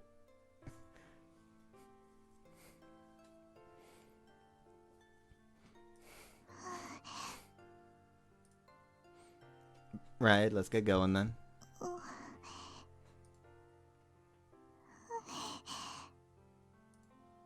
Ah! ユウと行くの。なのに、どうして足動かないの。 You're nervous about eating lunch with me? That's fine. We'll just wait till you can walk. Alright, let's put on our smocks and get to drawing. ユウと一緒に絵描くの。 Why do my fingers feel odd?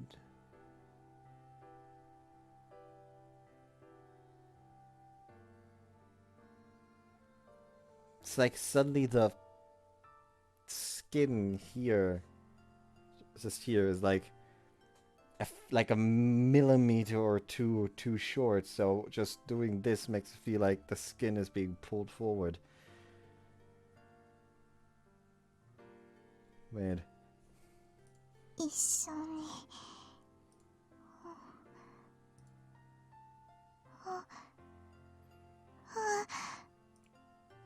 Ah, wait, hold up, you're still doing that! ごめんね。私、どうして。 It's super adorable though, so you really don't need to apologize. Yep, I just stepped on another landmine. Is it because I'm so conscious of her that he's acting like this?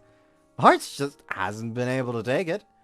It's not my fault. Every time she does this, she just gets much more adorable in my eyes. やれやれ。今日のところは部活をやめにして日を改めた方が良さそうかな。 A fair point. Once I start getting nervous, things become awkward. Awkward how? ごめんね、ユウ。 No, don't worry about it. It's probably both our faults. Our conversations go nowhere. But for some reason, it's not unpleasant.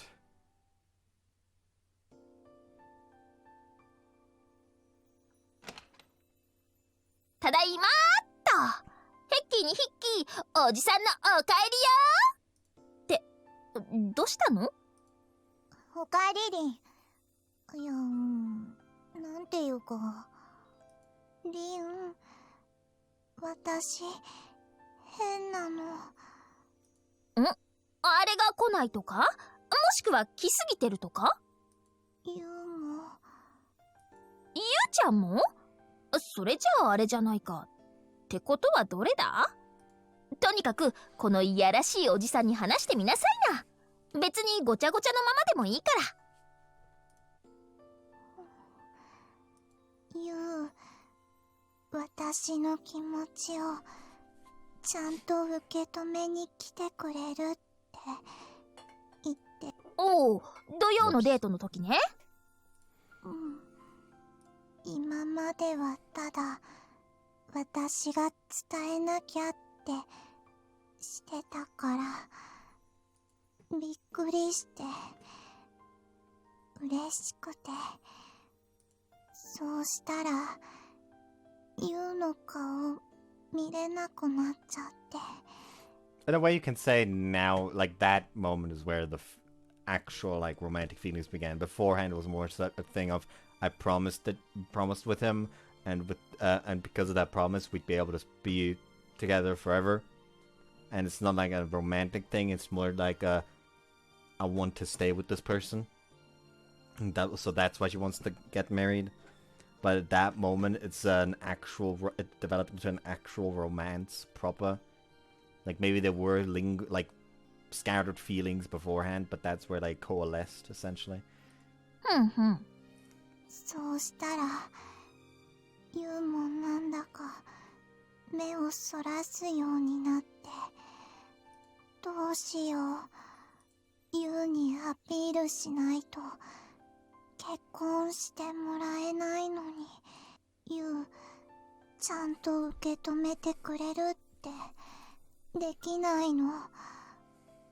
私変なの。ユウも変なの。ああ言ってくれたのに。なるほどね。ヒッキー、どう？なんでそこで僕に振るんだい君は。だってあまりに若すぎる話なもんでおじさんにはちょっとよくわかんない。っっていうか答えるまでもないことな気もするし。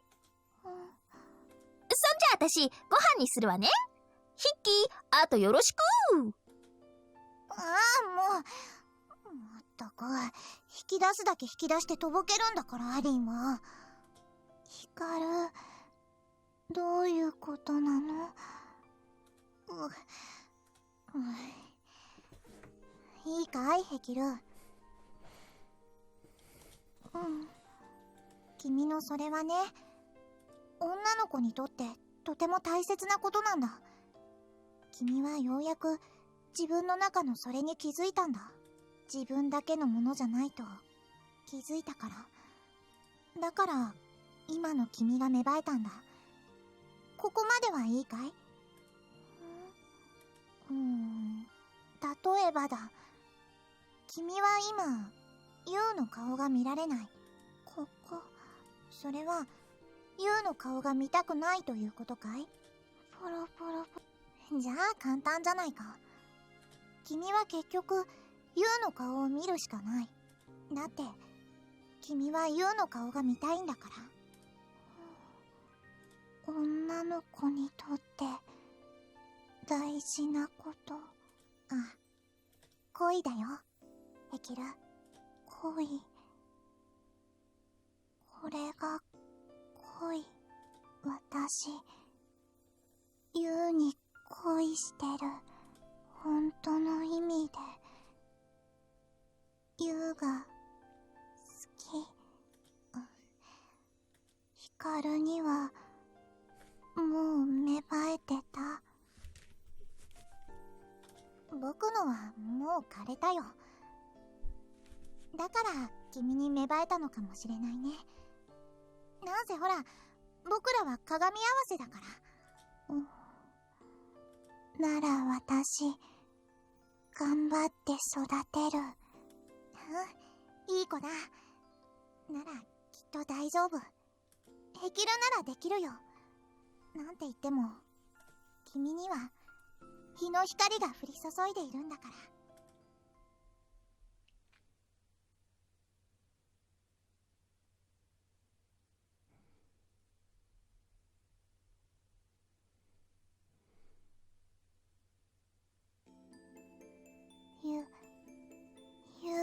I still really want us to just slowly but surely build up to what I will call here baby's first emotional outburst.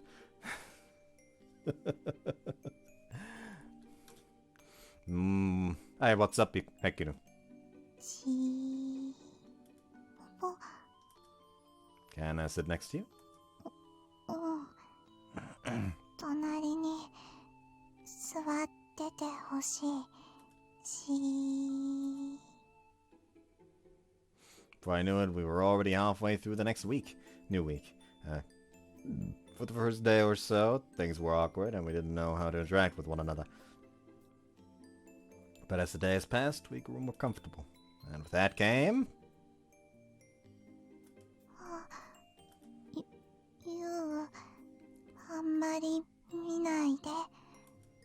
Oh, that's a shame.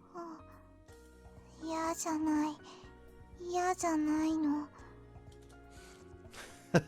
That's good. ささ。 Hekiru seems to be getting cuter by the day. Ever since Monday, her emotions have been much more visible. It's not how she blushes or how she averts her gaze. ちょっとWhat's up? Aren't you supposed to be working? 仕事だから来たのよ。出なきゃわざわざ来るわけないでしょ。さっき渡してた取り置きのパン、私間違って渡しちゃったみたいなのよ。こっちが本物。はい。 Oh, perfect. I didn't open it yet. Sorry you had to come all the way out here, Izumi. 間違えたのは私の方だし、だからあんたが謝らなくていいのよ。 Yeah, but you usually don't come around and make special deliveries like this. そうそう、ユウとは特別だから店長に断ってわざわざ。ってそんなわけないでしょ。バカ。あんたならいくらだって届けてあげるわよ。あとこれついでに差し入れ。ほらヘキル、クロワッサン。あ？何よ。差し入れ渡して睨まれるとか腑に落ちないんだけど。 The jealousy's actually starting now. 違何いきなりユウタの腕に抱きついてんの？ずるい。ずるくない。ユウ、私とご飯してたの。だから、ぷむー、ぷむー。She gets her arm tighter and gyrates her body left and right. Ah, the feeling of her boobs is pure bliss. Never mind. ああ、もう。はいはい、わかった。わかったってな。これ以上邪魔しないから、二人でゆっくり食べなさい。うん。泉、クロワッサン、ありがとう。はいはい。そんじゃ、仕事に戻るわ。だから知ったらもう。It was nice of her to give you that. うん。泉、優しい。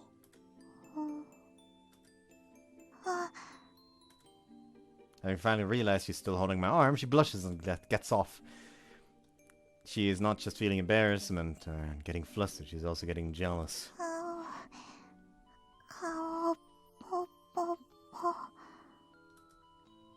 But she always gets embarrassed again in the end. Naturally, that causes my heart to start pounding. やれやれ。階段のところでなんだか猛烈な勢いで駆け下りていく泉とすれ違ったけど、何かあったのか？ It was baby's first jealous hissy fit. Not really. What are you doing here though? I thought you were eating with Andri today. まあね。でももう話は大体済んだ。ヘキル、顔、仰ごうか？ううん。平気。ちら。At the end, she throws a glance in my direction. Needless to say, my heart pounds ever faster. I don't think there's any denying it anymore. Hekiru's heads more in this direction every day, taking me with her. And I've become more and more conscious of her as a girl as a result. Just from exchanging glances, just from being together, I've become aware of my own evolving mindset.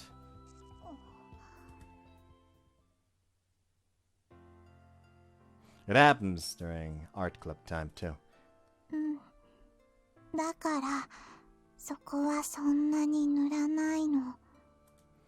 Really? I feel like I kind of have to, though. It's the focal point of the picture. 大事だから塗らないの。色を塗らない色があるの。Sorry, I don't get it. あのね、光が色で、私は目で。Every time I ask something, Mikado answers it differently, but teaches me as best as she can. Her explanations are going way over my head, though, so I'm not exactly learning much. But I'm absolutely fascinated by how hard she's trying to help me. Plus... ごめんね、私、説明下手。 No, you're fine. It's my fault for not being able to follow it. But I'd love to hear more of your explanations if you don't mind. Such a vibrant reaction from such a simple comment. This all began from that comment I made on Saturday. My heart keeps beating faster and faster. I'm no longer flustered. But, closely because of that, is this because I'm Hekiru's light? In that case, where do I want to take things next? 僕にわかるのはね、彼女をああ変えたのは間違いなく君のその一言ってことだけさ。 After finishing up with our art club stuff, I took Hekiru home and decided to come in for a bit. Hekiru went to take her bath and Hikaru came in to bring some tea. So naturally we ended up talking with each other like last time. 彼女はね、気持ちのやりとりというものをやっと知ったんだ。 Hekiru answers my question with her back towards me as per usual. I wanted to talk to her, so I'm grateful for this opportunity. 今までは一方通行。彼女は君に光を感じて、その光によって生まれた気持ちをただ一心に君へ投げかけてた。あれだ、壁当てに似ているね。それもボールが跳ね返ってこない。 But then when I came in and said I want to respond to her feelings, it was like throwing the ball back. ああ、そうさ。彼女はそこで初めて投げかけた気持ちを君が受け止め返してくれるのだと理解した。つまり自分自身も受け止めなくてはいけないと知った。 I'm guessing the reason she's been so flustered is because it's the first time she's had to do that. そうさ、君はまた彼女の感情を引き出したんだ。思えば君は昔からそうだね。彼女にもそれがあると気づかせ、芽生えさせ、育む太陽なのさ。ヘキルという孤独だった花にとって、孤独だと思っていた自分には太陽がいた。光を差してくれていると知った。だから花は可憐にほころびていく。 You really understand her so well. そりゃあね、よくわかるよ。何度も言う通り、僕たちは鏡合わせの双子だから。僕はこの通り、ヘキルも今話した通り、気づき、芽生え、ほころび始めている。 The first time during this conversation, Hekiru twists her neck and looks back at me. And she says in a low whisper, 君はどうだい？ I... 結論を急ぐことはないよ。第一、僕に言っても仕方がない。僕たち1年は明日明後日と新入生キャンプだ。そして週末は月曜も祭日の3連休。その間によく考えてみるといいよ。君がこの先どうしたいのかをね。 I guess I should. うん。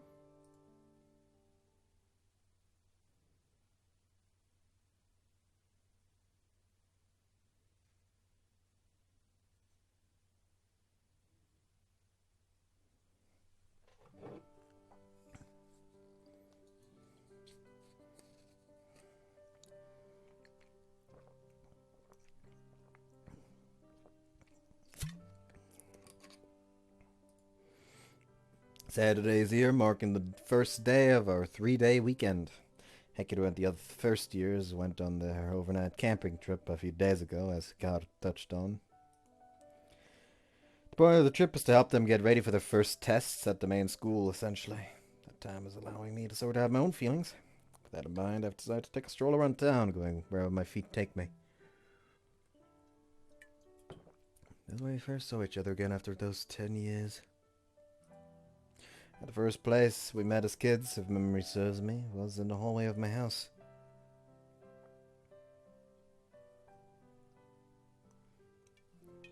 What I think of what she was drawing back then. First impression for her was that she was quite odd. She seemed out of it, and she looked as pretty as a doll and had jam-like eyes. She was an elusive girl that did whatever she wanted, whenever she wanted, wherever she wanted. ユウにとってのヒカルがのどかなんでしょ？そういうお友達がいるのって素敵。 It was the first friend of mine that acknowledged Nodoka's existence. She was the girl who created the opportunity for me to say goodbye to Nodoka and take that first step into becoming an adult. And I also promised to spend the rest of my life with her.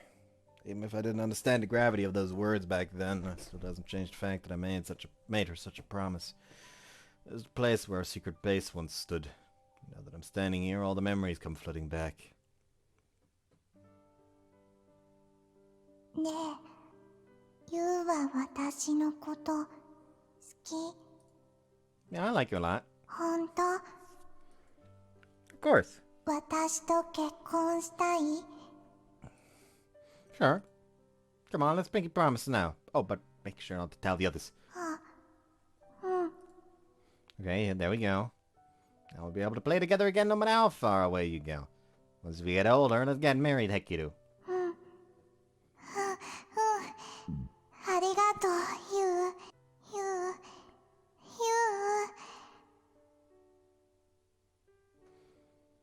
Smile awkwardly as I reminisce. Those were, without a doubt, my honest feelings at the time. Wish we could stay friends and be together forever. Hekiru was overjoyed to hear that.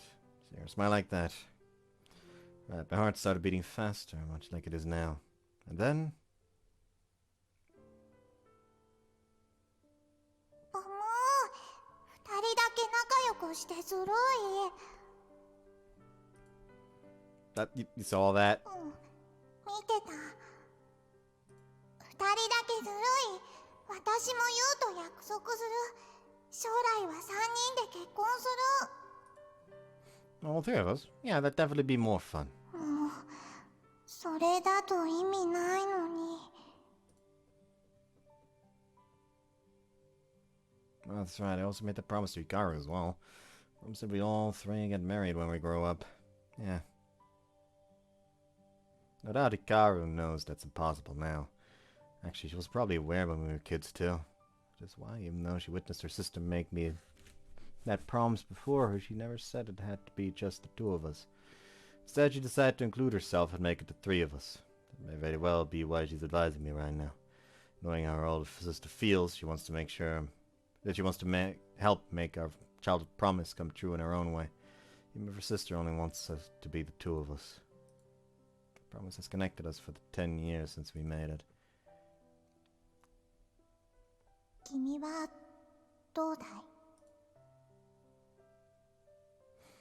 I stand still in the place of our memories as I think over things. あれ？ユウくんだ。ここで会ったが10年目ね。 Once evening comes, I walk to the train station and have them run into Tsubame and Izumi here. There, I mean, they're each carrying some bags, so I suppose they're on their way back from a shopping trip. They've been the best of friends for these past 10 years, too. 何を？さては、うまいこと言ったな、泉って思ったんでしょう。 You sure did, even I'll admit that was pretty clever. 当たっちゃってた。どうしよう、ツバメ。私、明日あたり死ぬかも。どうどう、泉ちゃん。それじゃあ、ユウくんが死神みたいだよ。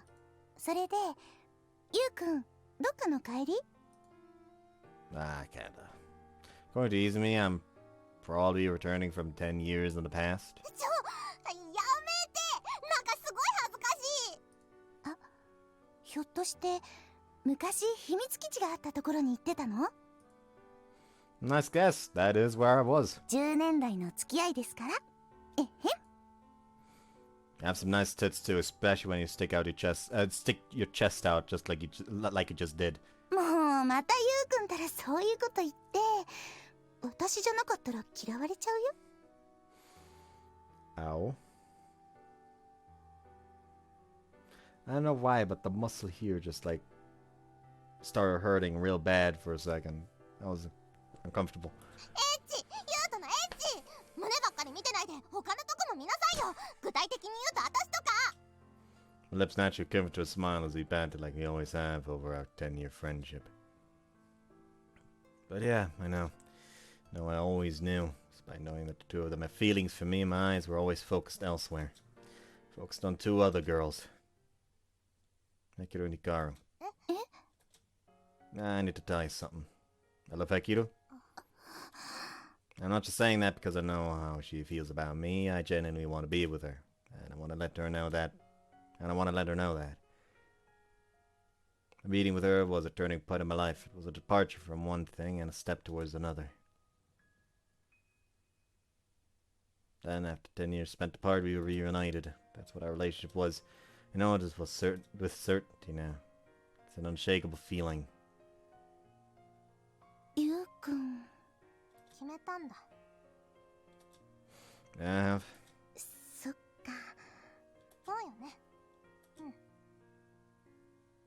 なら、私たちはここで。行くね、ユウくん。バイバイ。 This really was the worst fucking order of things! Now in Hekiru's route, and Hikaru's route, they're gonna make me feel bad for not choosing either of them! Piss off! The right order of things really should have been Hekiru Hikaru first, then Izumi, then the first Tsubame, then Izumi. The first one where it makes me feel bad about Izumi, and then the one that makes me feel bad about Tsubame. That was the order that was in my head. So I mixed up the routes there for a second. So I should have done Hekiru Hikaru, then Tsubame, then Izumi, because now I just feel pain. Bye. また学校でね。 I'll see you then. I'll see you then. バイバイ。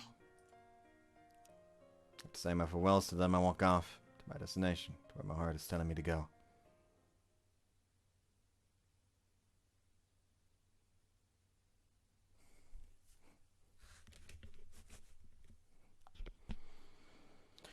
There exists only pain. We're on our final day of the week-long weekend. Week-long weekend? Well, that's all right. We're on our final day of the long weekend, Monday, which is a national holiday.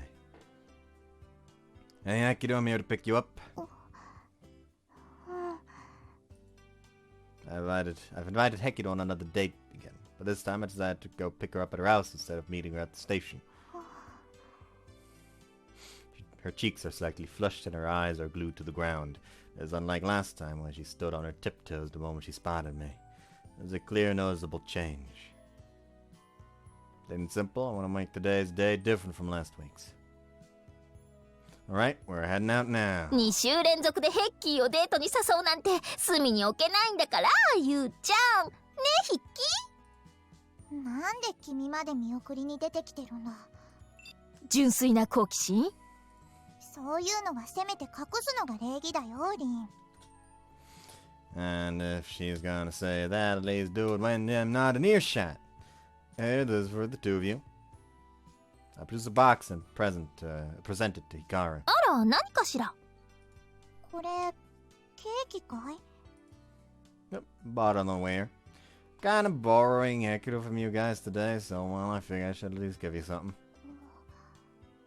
いつの間にそんな気が利く子になっちゃったの？ゆうちゃん。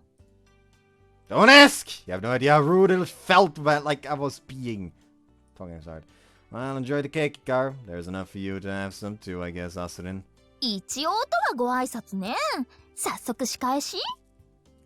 僕にこんな。 Yeah, pretty much. I'm uncharacteristically embarrassed, but I really wanted to do something to show my gratitude. Hikaru's important to me too in a different sense than Hekiru. It's cherry chiffon cake. I hope you like it. Next time I'll ask in advance what you want, though. 僕はモデルだからね。体型維持のためにケーキの類は食べないことにしてるんだ。No, sorry, I feel kinda bad now. でもこれはもらっておくよ。今回だけはね。Yeah, okay. Thank goodness. We're off then. You ready to go, Hekiru? うん。行く。With a nod, she trots up beside me. ついていく。 In the end, she decided to walk about half a step behind me. はいはい、いってらっしゃい。 Hikaru and Asurin wave us goodbye as we depart. デートか。いいわね。ゆうちゃん、今日決める気よね。そんな気しない？どうだっていいよ。ま、私たちはゆうちゃんの貢ぎ物のケーキをありがたくいただくとしましょう。これは僕のだ。リンにはあげない。なんでそうなるの？ヒッキー、体型維持のために食べないんじゃなかったの？私一人で2個食べられると思ってたのに話が違うじゃないの。これでいいんだよ。これで。Last time I chose a recreational place for us to go to. Want to head up to the observation deck? However, I went for something a little different this time. It's a little like a leisurely car date, like the leisurely car date I suggested last time. We're just walking around from place to place, taking in all the sights and sounds together. Cherry blossoms are all gone now. Kinda sad. First day we came back, they were in full bloom and the petals were falling like rain. ちょうど3週間前。 Yeah, it's hard to believe it's been that long already. It's only been 3 weeks at this point. In that time, all the cherry blossoms have fallen, leaving only the young leaves remaining. あっという間。 Those beautiful azure eyes that gazed at me on that day are now quivering bashfully. Speaking of that day, we never really talked about it much after that. It was kind of surprising that I initially mistook you as Hikaru for some reason. ちょっとショックだった。 Yeah, even if you're twins, that was a little rude. Sorry. 仕方ない。どのみちユウは一一目で私たちだって分かってくれた。 Yeah, but so did you, right? You called out to me the second you saw me. うん、すぐ分かった。あ、ユウだって。あの頃とは全然違うのに、すぐに分かった。不思議。 Looks like I was right to bring up this topic here. She is able to, she's been able to speak naturally, albeit a bit shyly. 目にした瞬間、10年前のことが胸に広がるみたいになったの。 As it was the same for you. ユウも Yeah, the moment I saw you, my memories came flooding back. I remember that promise we made 10 years ago. 一緒。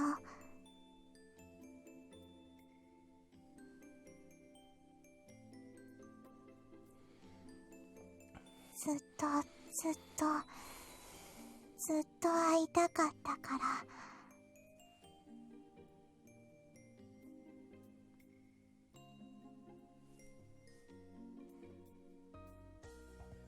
ら。だから私、嬉しいのがこみ上げて。 Is that why you unconsciously went up and kissed me? うん。 Is that the point when things went awry? It's like all the ways in which she changed over the 10-year period can be summed up at that one point, in that one moment. I was super shocked when I came here, though. I had no idea you were even waiting for me in the first place. And then you just kissed me out of the blue in front of everyone. 今思えば、あの時の私、無我夢中だった。ユウにやっと会えたのが嬉しくて早く、少しでも早く気持ちを伝えなきゃって。今はそれがちょっと間違ってたってわかる。ユウの気持ちも確認しないで押し付けちゃってた。だから今ごめんなさい。 She slowly bows to me. If I'd seen the sight 3 weeks ago, I probably would be more astounded over this than the kiss itself. I don't think there's anything wrong with wanting to convey your feelings as quickly as possible. If I were in your shoes, I'd probably have the same thought. 本当？ Yeah. But I probably would have wanted to confirm your feelings first, like you said, before acting on them. I just wasn't able to process and respond to yours at the time, because they came so out of the blue. And I had trouble figuring out how to act around you for a little while after, so I apologize for that. それも私のせい。けどね、ユウ。この前のデートでユウがああ言ってくれたので、私おかしくなっちゃった。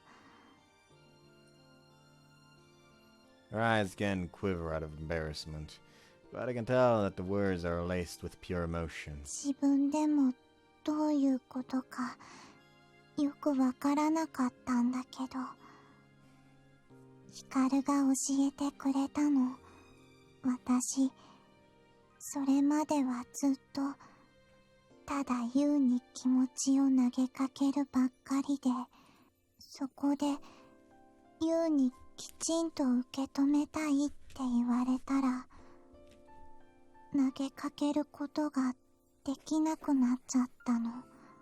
自分の気持ちの形が変わっちゃった気がして、それをユウに受け止めてもらうのが恥ずかしくてしょうがなくて。 Oh, that's because my feelings changed too. I think that's only a natural response. ユウも少しそれからは違ってた。 Also because you yourself changed, though. そういうことだと思うの。ユウが私の気持ちを受け止めてくれるなら、私も恥ずかしくてもユウの気持ちを受け止めたい。それで私もちゃんと伝えたい。好きって。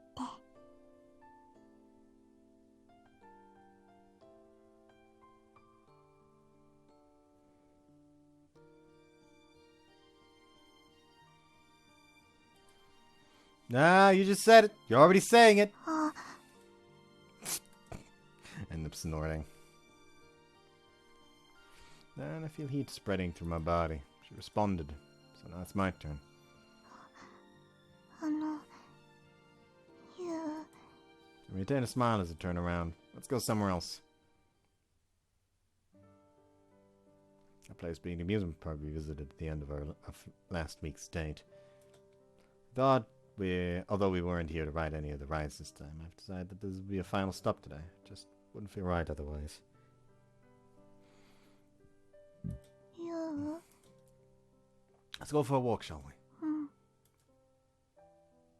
Hekiru still quietly walks half a step behind me. As always, there's that distance. It's the last gap from our 10-year parting that needs to be filled. この前はこの辺でアンディが飛び出してきた。 Yeah, I've been constantly surveying my surroundings to make sure she isn't here watching us again. ないと思う。アンディ、もうそういうことはしないって言ってた。 What'd she tell you that? うん。キャンプの時に私とヒカルとアンズとアンディ同じ班だったの。 Oh, really? How was the camping trip overall? ヒカルといっぱい話した。 You said it like you don't get to talk to her even though you live in the same fucking room as her. アンズとも Better. アンディともいっぱい。 There's a very good chance that you were talking about me. While you guys were off on your trip, I ran into the barmaid Izumi out in town and spoke with him a bit. そうなんだ。みんな一緒。 Yeah. Just like 10 years ago. But we can no longer keep things like that forever. And we have to embrace that change for all that it is. Hey, Hekiru? うん。 About our little promise from 10 years ago. うん。 I promised I'd marry you and said we'd be able to play together again the next time we saw each other that way. 一緒がいい。 Right? And I could tell you really cherished that promise the 10 years we spent away from each other. You even said you came here to make good on it, and I realized it myself too.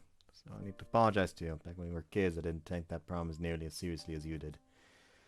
All I thought it meant was that we'd see each other again and play together as friends. そうだよね。 But not anymore. Since you kept making your feelings known to me, I'm now at a point where I can respond to them. Even if they may have transformed since then, if you can still say that you love me. I want to give you my response now. Will you listen? Let's do this. It's time to take that first step. I'll always be by your side. We're not kids anymore, and I never want to say goodbye to you again. So I'll stay with you, like I promised all those years ago. Let's carry out that promise in what way we can now. ユウ、結婚してくれるの？ Well, not now at least. We're still in school. But I'm not against spending my life with you now with the intent of someday doing that. Her eyes boggle and she cocks her head. Ah, for crying out loud. What I'm trying to say is this. I can't get cold feet now. I bridged the gap created over these 10 years, getting right in front of her and taking her hand. Be my girlfriend, Hekiru. This is still the best soundtrack of the entire fucking game, and you cannot fucking tell me otherwise. Listen, I have a thing for both emotional piano and emotional violin.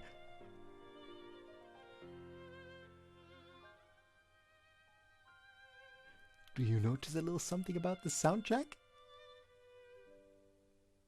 It has both.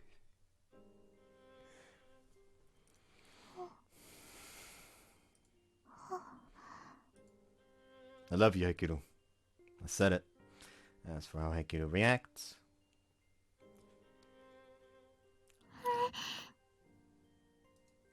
Ryu CG.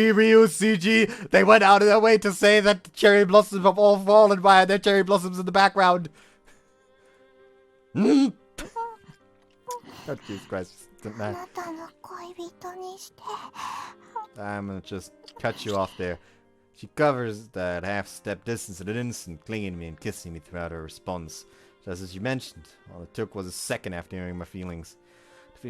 Feelings of our lips touching races through my nerves and into my mind faster than the speed of sound. So I'll go back without delay. The gap created over those 10 years is bridged and conjoined in the same way that our lips are.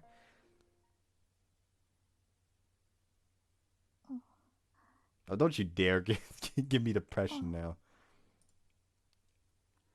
そうだよ、ヒカル。これでいいんだ。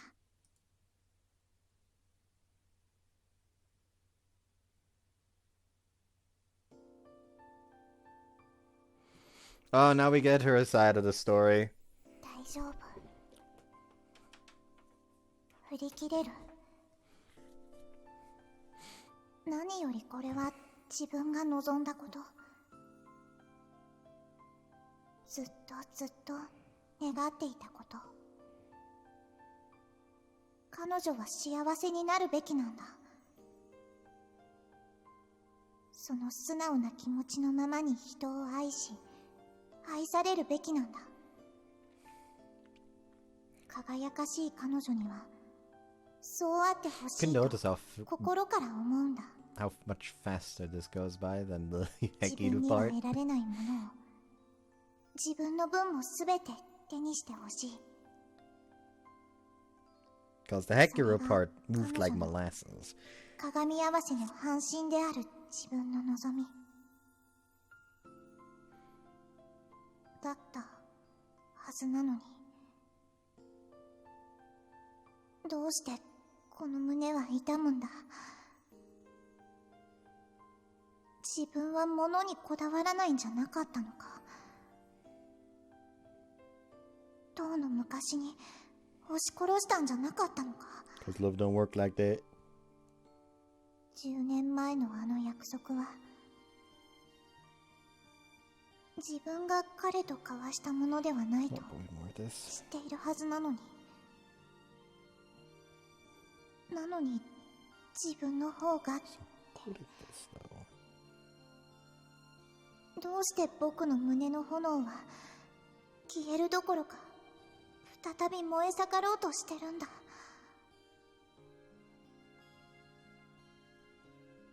Is she done? She's done. This keeps happening.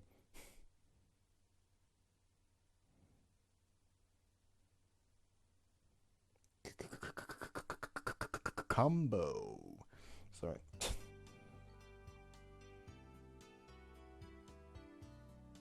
Let's not know what I'm fucking talking about anymore.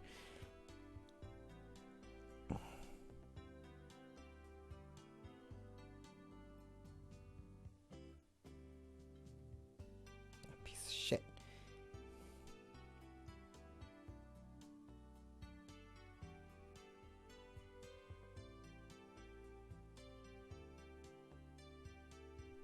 Anyways, so with that being said, Hekiru and I are officially dating! なったの。 Everyone's gathered in the living room for the following morning, where Hekiru and I bow our heads as we break the news. This is going to be our first full day together as a couple. I'm not listening to you. I guess I can listen to that though. Oh, that immediately got rid of that one as well, huh? That's not exactly what I wanted. Oh, well, like, so fucking take it.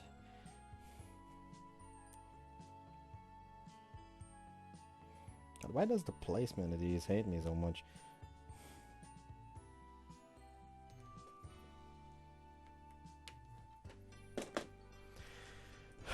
After discussing it yesterday, we figured that we shouldn't keep it from everyone since this is such a joyous occasion. ヘキルちゃん。 Anzu, who had been wearing a look of apprehension, then wherein he begins to speak. なーに、ハンズ。私たちにご挨拶するためだけにわざわざ早くに家を出てうちに来てくれたんですか？朝に弱いヘキルちゃんが。別に無理はしてない。今日は不思議とすんなり目が覚めたの。ユウと一緒にアンズたちにご挨拶するんだって思ったら、やいやいやいや、ヘキルちゃん、ありがとうございます。おめでとうございます。兄さんはふつつか者ですが、何卒よろしくお願いします。 Rude. バッチ True, コ but rude. アンズもこれからもよろしくね。はい、もりもりよろしくしちゃいますぞ。 Boy, these two really do get along like two peas in a pod. You two on, you try to get along with her, all right? アンリ、私頑張るの。いえ、はい、そうですね。すみません、黙ってしまってて。ヘキルさん。アンリ、私はユウトさんの妹です。ですからいつだってお兄ちゃんの幸せを願っています。わかると思う。私は姉だけど、ヒカルにも幸せでいてほしい。はい。ですから、どうか、兄を幸せにしてあげてください。それは妹の私には、願う以外にできないことです。And I'm right, you're not capable of that. Even if I deign myself to do a little sister out in this game, it won't be yours. I don't know why I'm being so rude here. こちらこそよろしくお願いします。何かあったらいつでも言ってください。Andy has a stubborn side to her, but her response here is very sincere. I love my sweet little sister so much. Thanks for your support, you two. はい、任せてください。ね、アンリ。というより、それはこちらのセリフですよ、ユウトさん。いやいや、どういうことですか、アンリ。何せ私たちはユウトさんの妹であるのと同時に、ヘキルさんの友達でもあるんですから。ヘキルさんをちゃんと幸せにしてあげてください。でないと愛の無知ですよ、ということです。そうですよね、アンズ。ということでした。以上をもって妹かつお友達2名のご返礼を終えさせていただきます。さすが我が家の天使であるアンズタンとアンリタンだ。120点の花丸返礼だったな。ヤフー、花丸いただきました。これは我が家の主ということになっている父さんの返礼の出来が気になるところですね。ハードル上げられた。やばい、パパ緊張してきたよ。ほぐして差し上げましょうか。その手は明らかに握りつぶしに来てるよね。俺の顔とか威厳とかを。というわけでヘキル様、続きましては当家の主からのご挨拶をお聞きください。何しよう。俺、主、お願い、話聞いて。でも実のところ言うことはそんなないんだよな。You just gave up or what? このダディは。つまりだ。よくやったユウト。よくぞ人を愛し、よくぞその思いをしっかりと伝えた。Dad. ヘキル君、わざわざのご挨拶痛み入る。10年間うちの息子を思い続けていてくれてありがとう。よしおみ。以上をもちまして両家のご挨拶を終えさせていただきます。あれ、シオンさんは何かないんですか？ええ、私はメイドでございますもの。お二人をこれからも変わらずお支えするのみですわ。Thank you so much, Shion. But anyways, I've successfully broken the news to my family, but naturally can't forget about my friends. That being said, though, school's about to start, so I'll have to wait until lunch. So Hekiru and I started dating yesterday. ましたの。 After gathering everyone on the roof terrace, we informed them of our relationship and bow our heads. おう了解。ほんでツバメ、今日の放課後はどないなっとん？もう先週末にちゃんと言うたやん。普通に練習やで。 You guys seem totally disinterested. Cheer, celebrate or something. You know, you wouldn't be shameless enough to say this aloud, but this is depressing. ご挨拶しない方がよかった。いや、そういうわけやないねんけど。ちゃんと説明した方がいいんじゃないかな。リンドウ君にリンドウさん。いやー、まあなんちゅうかなあツバメ。うん。だってね。 Tokichi and Tsubame look at each other and shrug in そ unison. らまあそうやろって感じやもん。収まるところに普通に収まったっていうかね。ちょっと手が空いたからちょっとだけ来てやったわ。はあ、泉、あのね。あ、そうそう。あんたたちやっと付き合い始めたんでしょ？見ればわかるわよ、それくらい。幼馴染を舐めないでよね。さもないと舐めるわよ。 Don't look at my dick. Sorry. That joke was kind of inspired by the fact that I started reading Soso no Frieren, and when the Vanguard axe dude joins the party and just walks up to them while they're testing out the random ass magic they found that lets you see through clothes, and Fern just looks over him. That's small. Just without a change in expression. まあ、だから別に驚きもしないし。ああ、うん、知ってたみたいな感じよ。 Though we'll say the manga about the high elf that just travels around after getting sick of living in the high elven village. In my opinion, it just spoke to me more. Like that one, I literally couldn't fucking put down. Frieren, it was significantly easier to put it down. In fact, I kind of had to like make myself read a bit more. Context, it was in the middle of the night, so the elf one reading had a higher priority than sleep, is what I'm trying to say. Frieren does not. In fact, it didn't have higher priority than watching my usual videos. ってわけで仕事に戻るわ。そんじゃあね。 Izumi, なんかよくわからなくなってきた。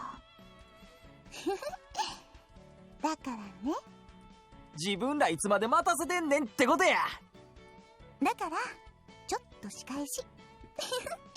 ドキドキした？やっとだね。おめでとう二人とも。もちろん泉の分もや。 we once again sit there, mouths agape. However, これがなんていうか幼馴染同士の感覚ってやつなんだね。 finally I snored in laughter. Man, they really got us there. Childhood friends, I swear. What's not to love about them? Well, apparently enough for you to, you know, turn down the ones that you've been hanging around for the last 10 years. There's one other person we can't forget to tell. 私もけしかけた甲斐があったってもんね。 What meddling? で、とりあえずおじさん的にはゆうちゃんがなんて言ってヘッキーを口説いたのかが気になるところね。うん。ね。What? Stop, Hekiru, please stop! ピタ。ってゆうちゃん、なんで止めるのよ。 You're not hearing that ever. If anyone else knew what I said, I'd die of embarrassment. なんで？ケチ、いいじゃないのよ。ま、私みたいなおじさんに聞かせたら貴重な青春の1ページが汚れちゃうってことよね。仕方ないわよね。それでゆうちゃんはなんて告ったの？ Embarrassing it is to admit, I went with them relatively straightforward. ゆう、結局自分で言ってる。 Ah! It's just the power of the King of Darkness compelling me. いいわね。ストレートコクリング。その調子で頼むわよ少年。そしておじさんをキュンキュンさせてちょうだい。So I believe he would have been better off not telling her at all. It's not like she wouldn't have been able to figure it out herself. Well, with that, we've finished telling everyone who needs to be told. So we finally managed to relax and take a bit of a breather in our home here at school, the art room. ずいぶん遅かったね。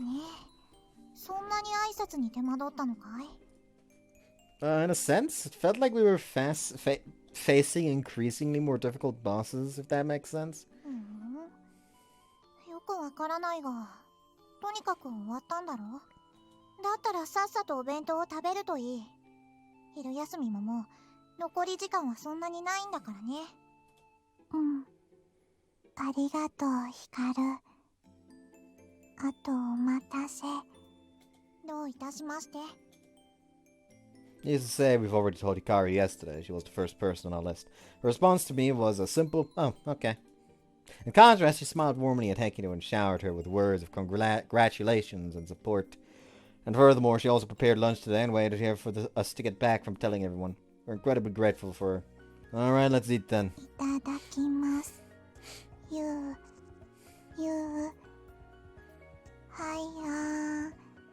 する。 Sure, it'll be a perfect way to celebrate our first day as a couple. が積極的。これがお付き合い。 Come on, you're embarrassing me. I haven't even done anything yet. でも、Though I do love that aspect of your personality, it's very cute. I just kind of want to say all the things I haven't been able to say to you today. It's just the three of us, and we're boyfriend and girlfriend too. You don't mind, do you?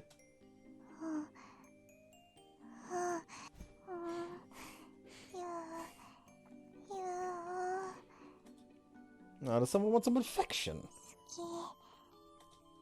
Love you too, Hekiru. 髪も撫でて、いっぱい撫でて。 Someone might want to check on Hikaru. I think she's withering off to the side from this display. Like this. Is this good, Hekiru? 気持ちいい。とラブラブしてる。 Yeah, we sure are, and there's lots more where that came from. ああ、君たち、さっさと食べた方がいいと言わなかったかい？ Oh, sorry, I wouldn't want to waste this delicious food you went through the effort of making for us. ラブラブしながらいただく。 You want to keep doing that while we eat? まだまだするぞって言ってくれたし、ヒカルにも見てほしいの。僕にかい？ダメということはないけどね。君たち二人だけの時にしておけば、もっと心置きなくできるだろうにとも思うけど。 She shrugs her shoulders with a wry smile. Sure enough, I do understand the point he's trying to make, but that's a matter that applies to other people. The two of us, Hikaru is the one person who doesn't seem to feel like an outsider. Oh, right, I almost forgot there's something to tell you, Hikaru. I donned the sternest face I could muster, straight my posture and face her. なんだい? Thank you so much, you're the reason this day became a reality. I bowed my head deeply. Well, I did inform her that we'd begun dating yesterday, and I properly thanked her for the role in making that happen. However, she's quite clearly taken aback by my gesture of gratitude. 何を言ってるんだ。そんなことはない。 But you totally did, isn't that right, Hekiru? Hekiru scoots over next to me and smiles at her flummoxed sister. ヒカルがいろいろアドバイスしてくれたから、今までと同じように私の足元をヒカルが照らしてくれたから、私こうなれた。間違いない。 She bows deeply, だから as deeply as me. ありがとう。やれやれ、わかったよ。僕は必ずしもそうは思わないが、ここは出来たてカップルに花を持たせておくとしよう。どういたしまして。ありがたいと思うなら、その分幸せになるといいよ。Hikaru just shrugs her shoulders again and answers huffily. Yeah, we will. すでに幸せいっぱい。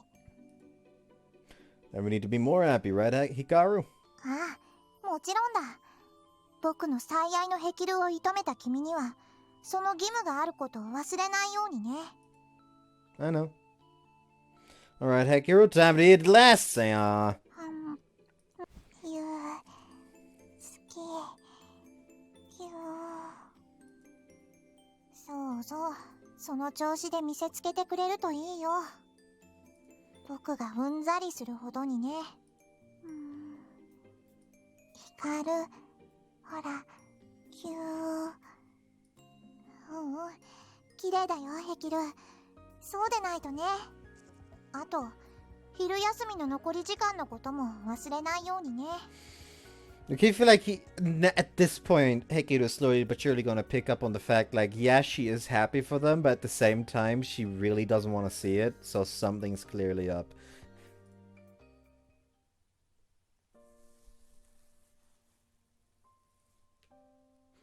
Nonetheless, we do get some alone time, like Hekiru mentioned. I'm gonna get some alone time to myself as well now. Namely, time to go to fuck the bed. Wait. Greet, flirt, kiss, boy. Something tells me this is going to be painful to watch. Anyways, bye.